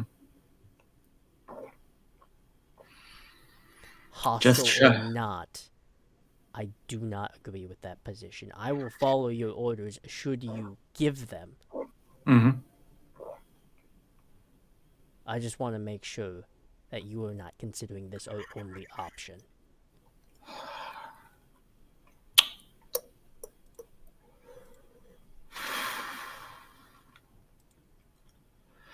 You're right. You do not know the protocols that I am having to implement. But you are also right that 1,000 people will die.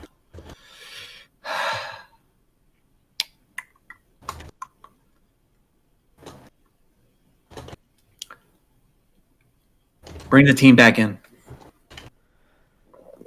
He'll round everyone back up and get them back in the conference room. I'm going to turn to Kana and Mira. Knowing you two, I'm assuming you had a plan to destroy the data core that probably would have exploded up, but probably have a lot less casualties than a photon torpedo. Give me the plan. Our initial Well, plan was Kind I of think- made a bomb. yes, Basically I what was happened going was- to. I had figured out how to overload this future phaser, Mhm. but the problem is that it would have to be manual. As in, we have to touch the wires physically. Touch the wires physically. Do you know how quickly the explosion will happen after you touch those wires? Within seconds. Then So it would have to be a very precise transport out. okay. What wires did you have to connect? I will again put the phaser on the table, open the housing, and show Leora how I would do it without actually touching the wires, but basically pointing out the procedure.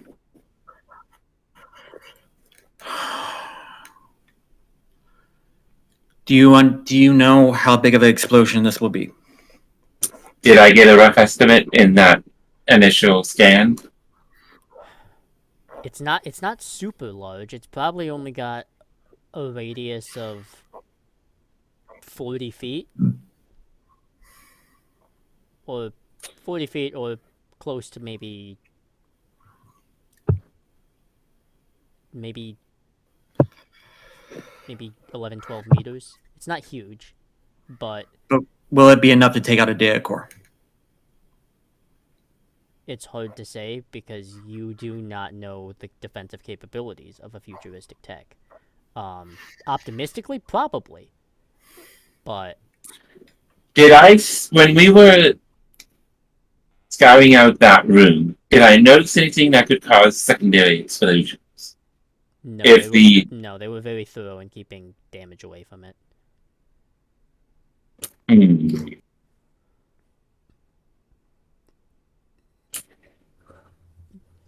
Doesn't the armory have charges?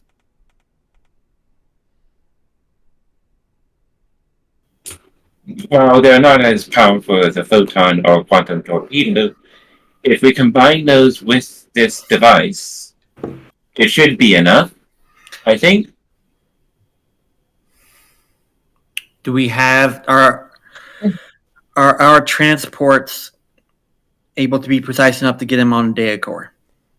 I've talked with the chief engineer. She thinks maybe. I mean, we're working with, well, pardon the old-fashioned metaphor, but we're working with glue and duct tape right now. Okay. Okay.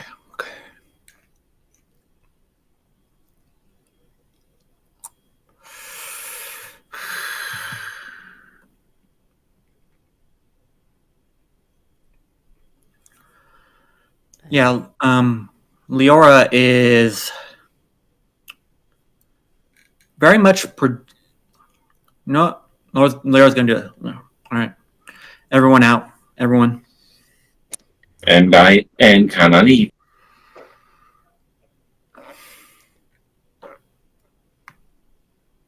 Pauses and she hesitates, but Leora, then don't make me repeat also myself, please. leaves.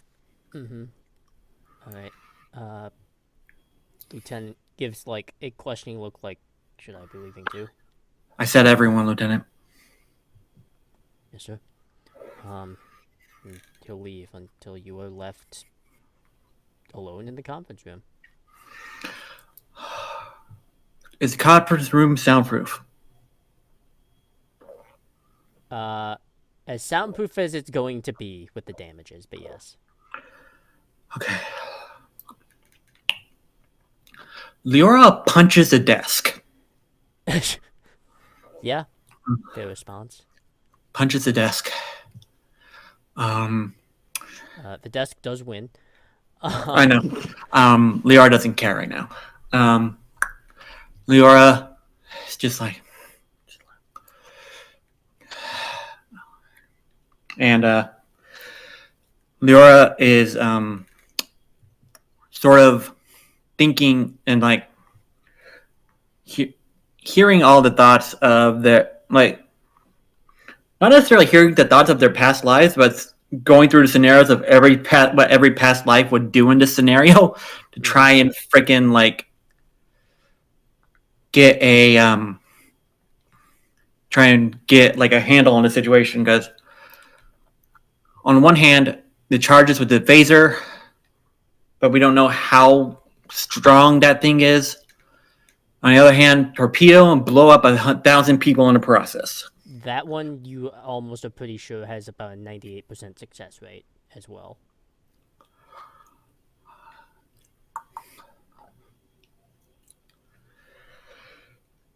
Go with the shirt thing, or go with the phaser. A fucking futuristic phaser armed with charges, with imprecise transporters. Risk this getting out, and then having to blow the damn thing up with a torpedo anyway.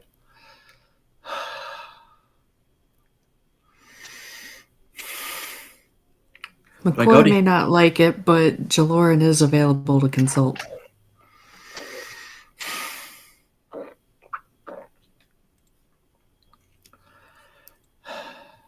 Mentally or like Mentally, yeah.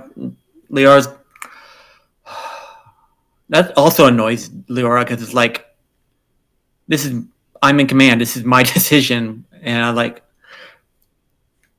why am I don't like it's annoyed that she's trying that her instinct part of her instinct is to fall back on Jaloran.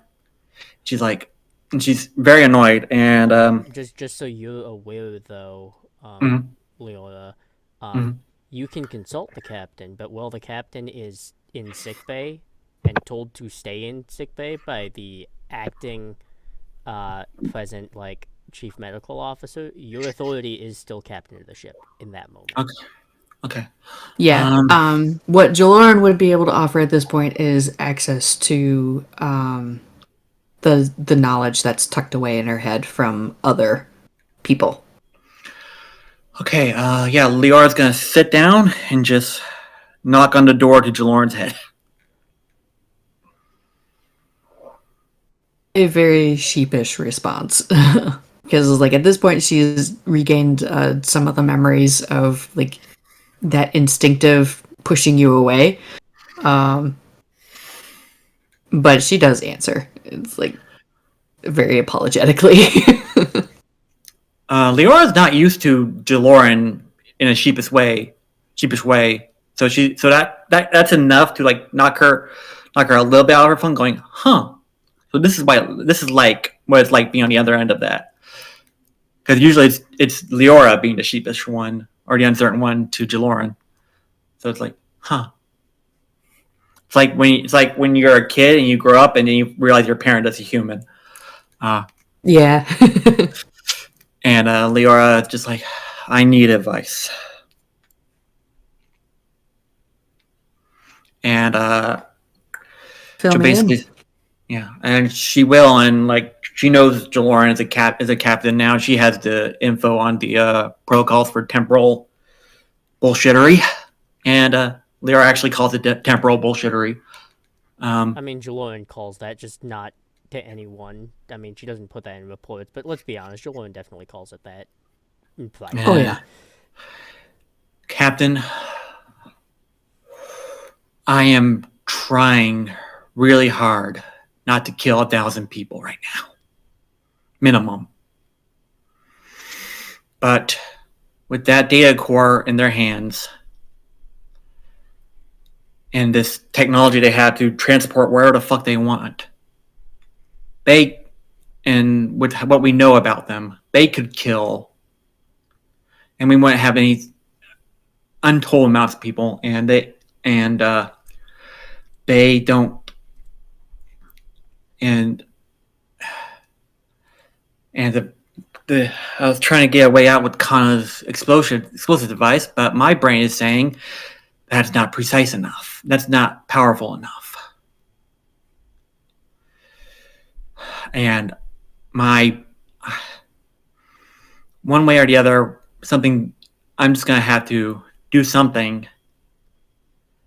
How do you do this all the time, Captain? Because I didn't have to do this as Kadan. Kadan didn't have anything near this moral of a quandary. I didn't have that moral quandary from Kadan. Kadan had an easy fucking career, that son of a bitch. And Kadan died. yeah, he had it easy. Dying is easy, yes. Living is a lot harder. Yes. So I need to compose myself. I can't show this to the rest of the crew or anything, but I'm starting to understand how you feel all the time, Captain. That gets a wry chuckle from her, and like sometimes you have to shoulder the guilt and carry it with you. But we have two options. And I do agree with the fewer casualties, the better. We're I still do. going to have guilt we carry with us, but I do too. I do too. so we'll have to set up two paths for this. We designate one of them Plan A and the other Plan B. Plan B we activate if it fails, if Plan A fails. I had already done One that. way or the other, that future tech has to be destroyed. I had already done that in my head. I just needed to talk to someone because. And I'm sorry I put this on you, Captain. I know you're going through a lot. I apologize. One thing we can do is we can consult a few others and see if we can reinforce Plan A with the resources we have. I would love to consult others, Captain. None of my past lives had to blow up a installation and kill thousands of people. Well, let's not frame it that particular way. You're right. Okay. None of my past lives had to stop future tech from entering in the hands of people that shouldn't have it. One of the things that I have found is a bit successful in consulting other memories is keeping the question narrow. How do I enhance the explosion? How do I enhance precision transport? Let's focus on those two questions, and we'll let the other variables fall into place after that. Okay, let's focus on those two questions then. What have we got? She leads, like, the mental landscape looks a lot better. Lyra So hasn't she- seen it in a bad state, so they don't know. Yeah. But for the audience perspective, it's like, yeah, it's definitely a lot better. And definitely much more put together. She leads Leora down a small pathway to a door that looks very, very Borg tech. And like she just taps it open and heads on in. Lyra will fall. And Leora is confronted with,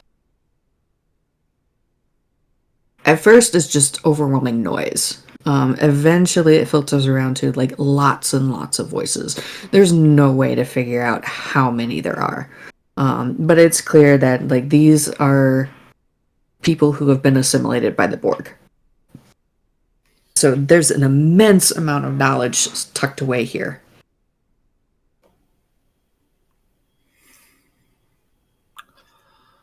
Okay. The overwhelming noise doesn't actually bother Lyra that much because Lyra's a pilot. They're used to like noise and stuff. They don't like the noise is actually a bit of a comfort to them. They're like it's kind of like it's almost like a background static or white noise where it's just like it's just there. It's like, okay, let's sort through this. So Joran leads Leora to like the center of this area, what seems to be the center, and just stands there a moment and puts her hands behind her back and closes her eyes to focus, and just allows the voices, which eventually coalesce into memories, to swirl around them. And it's like at this point, I think a roll would be appropriate to try to sort out, seeing if we can get answers for those two questions. Yes, okay. Would that be a roll for both of us? Or me? She's working with Leora as well, so Yeah, okay. Yes, Cool. it is going to. This is primarily because because Leora is asking the question and therefore is the primary in asking this question, the roll's primarily for Leora. Got Jaloran it. can assist in this instance. All right. Am I I rolling? will say, because temporal bullshit doesn't come up very often in anyone's Starfleet career, this is a difficulty of 5 with a threat threshold of 5. You just love spoiling me, don't you, Joe? We have Alright. momentum. Yep. What role am I making? You both will be making the same roll here, but this is going to be...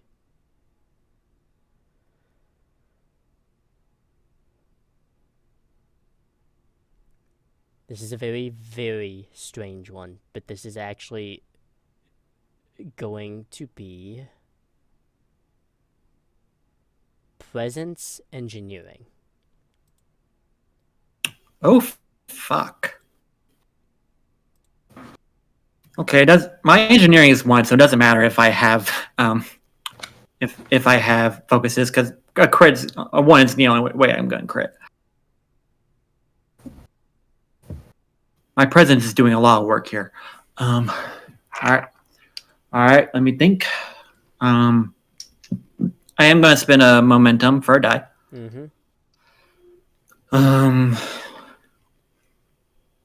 Let me see here.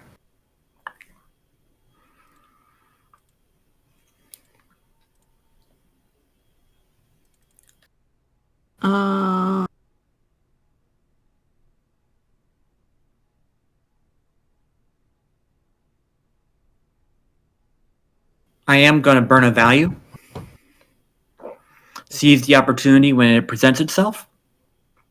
Alright. I would also argue tactics as a focus. Yeah, but I have a 1 in engineering, so that doesn't matter. True. Yep, okay. All right. Is Jaloran rolling 1 or 2? You are rolling 1. Okay. All right. I have to get below 11. Let's see. So I have 2 successes. I need. Okay, let's roll. Okay.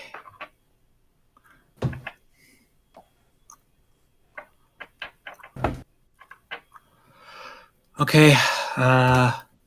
So on my own, this is a difficulty 5, right? Yep. All right. On my own, I got a 7 and a 1 and a 12. So no complications. But that's a crit and a below 11. So I got 5 successes on my own. Okay, 5. Jaloran, adding on to that.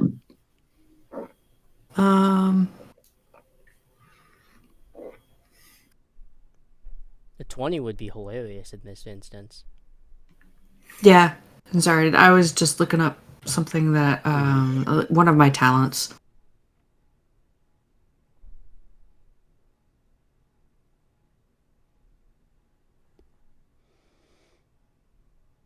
Okay, so that's not something that I can. Probably just going to be rolling it straight then. The one I was thinking of is mental repository, but it applies to obtain information. It doesn't really help the roll at all. Yeah, okay. Oh, mental repository is a fun talent. Oh yeah. Yeah, but, I mean, already succeeded. This is just to... You might overshoot the success, or you might cause a complication. Both of which are great for me. One's more funny than the other, but... All right, Lynn. And then it's like, and as the only other thing I can do as an assist roll would be the ability to apply a focus. Yeah. She does have mental discipline as a focus. That'll work.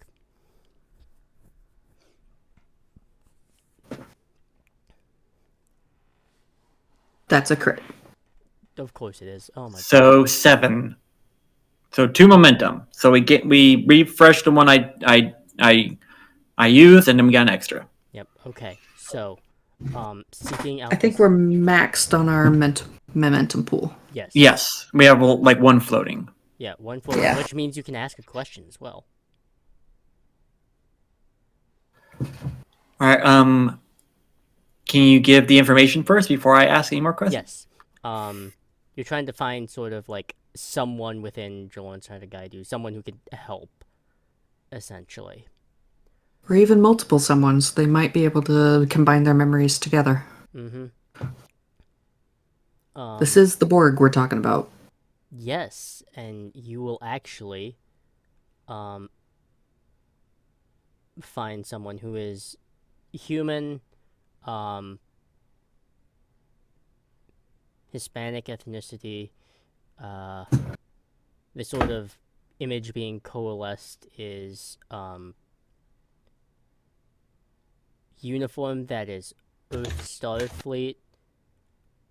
And they have the patch that they have is actually NX-04.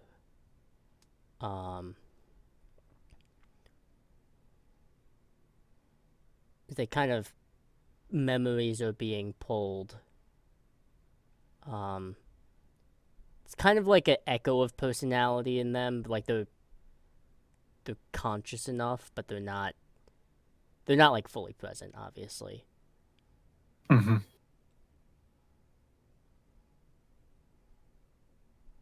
Okay, well, this is a strange sensation. Where am I?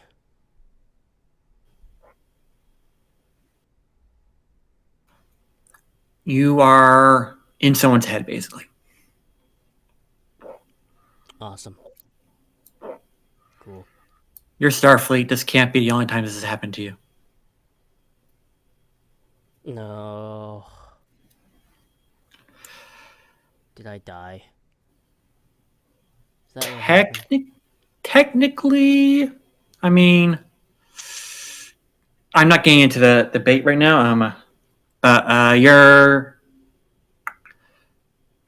a It's complicated. yeah. That's a very complicated question you just asked, and we don't have time to answer it. I'm sorry. Okay. I fill him in on like the situation and stuff, and so how do I maximize this bomb and make the transporters as precise as I possibly can, while on a ship that is and I give him all in this current scenario. Oh my god. Okay. Well, I'm gonna tell you right now, torpedo's the most effective option you got.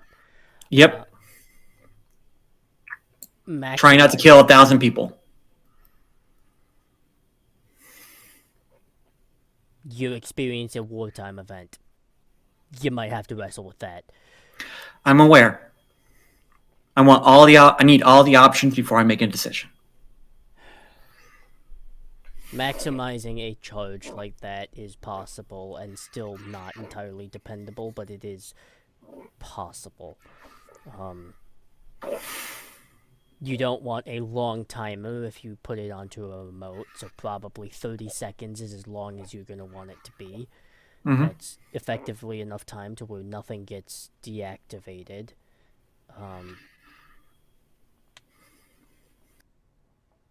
What you're describing is not sure if that would work, but would minimize casualties.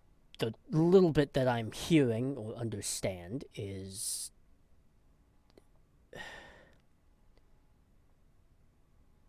in my experience you would need and this is where clearly knowledge displacement is here, where like things are out of sync and out of time.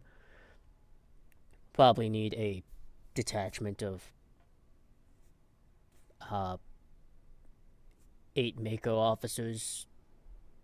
Probably be ideal. Ignore stun.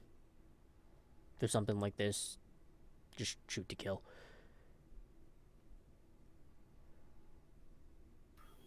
All right. So we have a flowing momentum. Mm-hmm.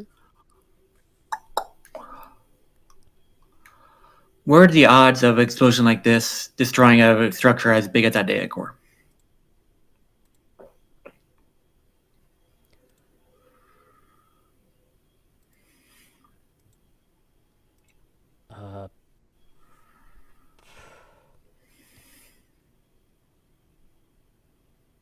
Rough estimate 60%. Okay. I could push it a little higher, but 60 is the most optimistic I can give you. Anything higher hits into the realm of unrealistic and fantasy land. We don't want that right now. Okay.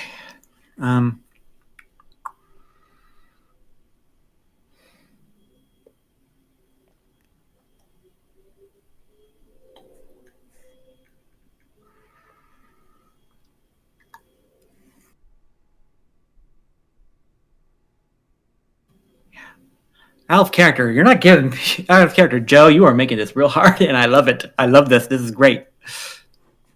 I'm complaining, but it's great. I can't get you on piloting shit. I'll get you on questions of morality. Yeah. No, that's a great way to come at me. And the 60% gave me Leora's answer. You like it. Admit that you like it. Oh, no, I love when you feel lost. Oh, I love it. It's great. This is fantastic. This is a great RP, and it's gonna be a great character moment for Leora. Okay. Leora doesn't have any other questions because she just made up her mind. And Okay. Lynn will know that. Jaloran will know that. Sorry, Lynn. But yeah, Jaloran will know that. Okay. Jaloran. So, Leora will just say thank you to the memory, and then say thank you to Jaloran, and leave the door and exit. Okay. Exit the mind. You're back in the conference room. And there was actually a chime that's been happening a couple of times. The lieutenant is calling in. Yeah, Leora will just open the door and say, "We're firing the photon torpedo." Damn it. Yes, sir. I do want it known that the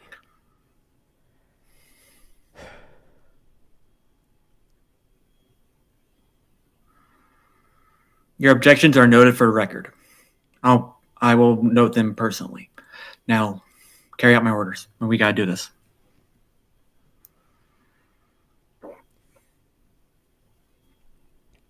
Yes, sir.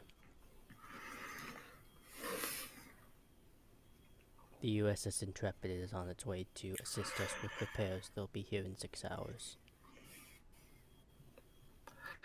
Thank you, Lieutenant. Unfortunately, we can't wait 6 hours. So, time's of the essence. Let's get it done.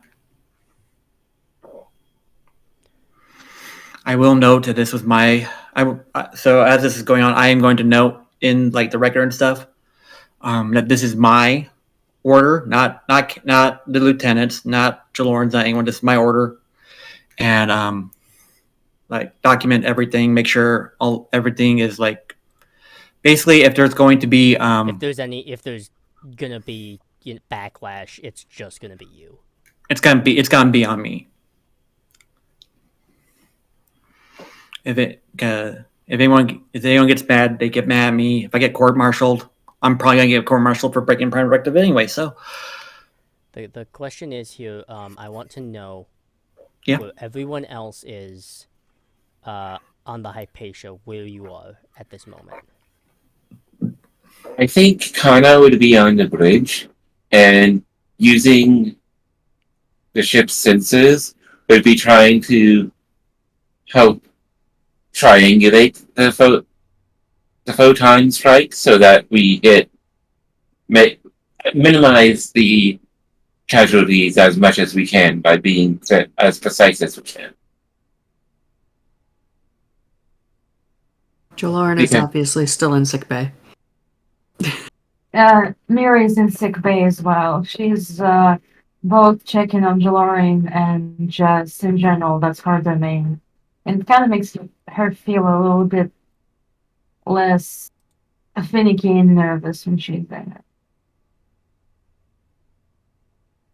Okay. Where is Kavai?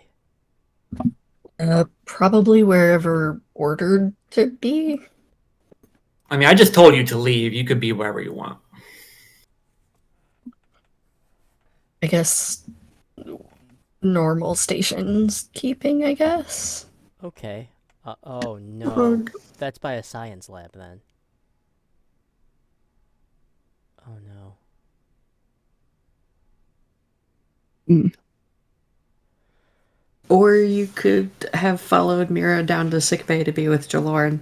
One or the I other. want wherever the oh no is. Are you kidding me? You can't put that in front of me. Okay.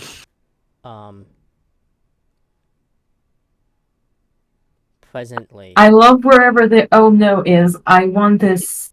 This is the best. If the DM is worried, give me that shit. Okay. So, You're gonna kill Kavai. Come on. I'm not going to. But I am going Coward. to kill the belief in a couple characters. Oh shit. Upon the bridge, there's two other officers that are with Kana, Lieutenant, and Leora. Two of them that like hear the order and they're not part of this, so they're not fully sure on this. Both of which are wearing gold uniforms, but are looking at you, Leora, like, because they don't have the full picture of this. They're like, "What do you mean?" I point. Is the structure locked on? It is about to be. Luckily, Fire Mhm. a photon torpedo at that structure. There is definitely protest from the two officers, but the lieutenant, you can tell he does not agree, at all. He doesn't have the full gravity of what you're doing here, obviously. No. And one of the consequences of your actions here that you can see it in his face, he will not be in Starfleet when you get back. I told him I'd write him a letter of recommendation for wherever he wanted to go.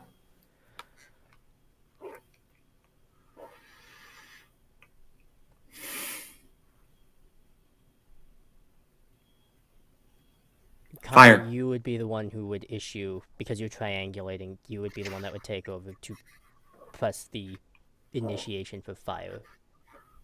Where you are And in this emotional state as you execute that order. Okay, I want to cut in. Yeah. If Liara would have them transfer that to her station, and she'll fire it. Okay. She's firing it. It fires. You get a recognition of torpedo loaded. Fire. On deck 4, in a science lab, Kavai at a workstation, you feel the slight rumble of weapons fire, fired from the Hypatia, a single one. This science lab has windows. It has a good view. As a photon torpedo makes an orbital strike on a planet, and you can see a ring of light. And covering soot and ash in the surrounding area, creating sort of a blanket of clouds, and you can no longer see the light little bits of artificial lighting from that space.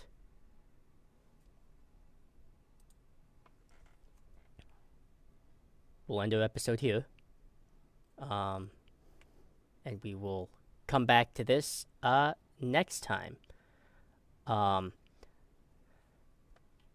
Thankfully, we got some levity with the whole little throwing everything off track, but as always, despite how intense this ended, we'll hope for a little bit we have been a piece of good storytelling and RP, and most importantly, a brief little bit of R&R. And we will see you next time.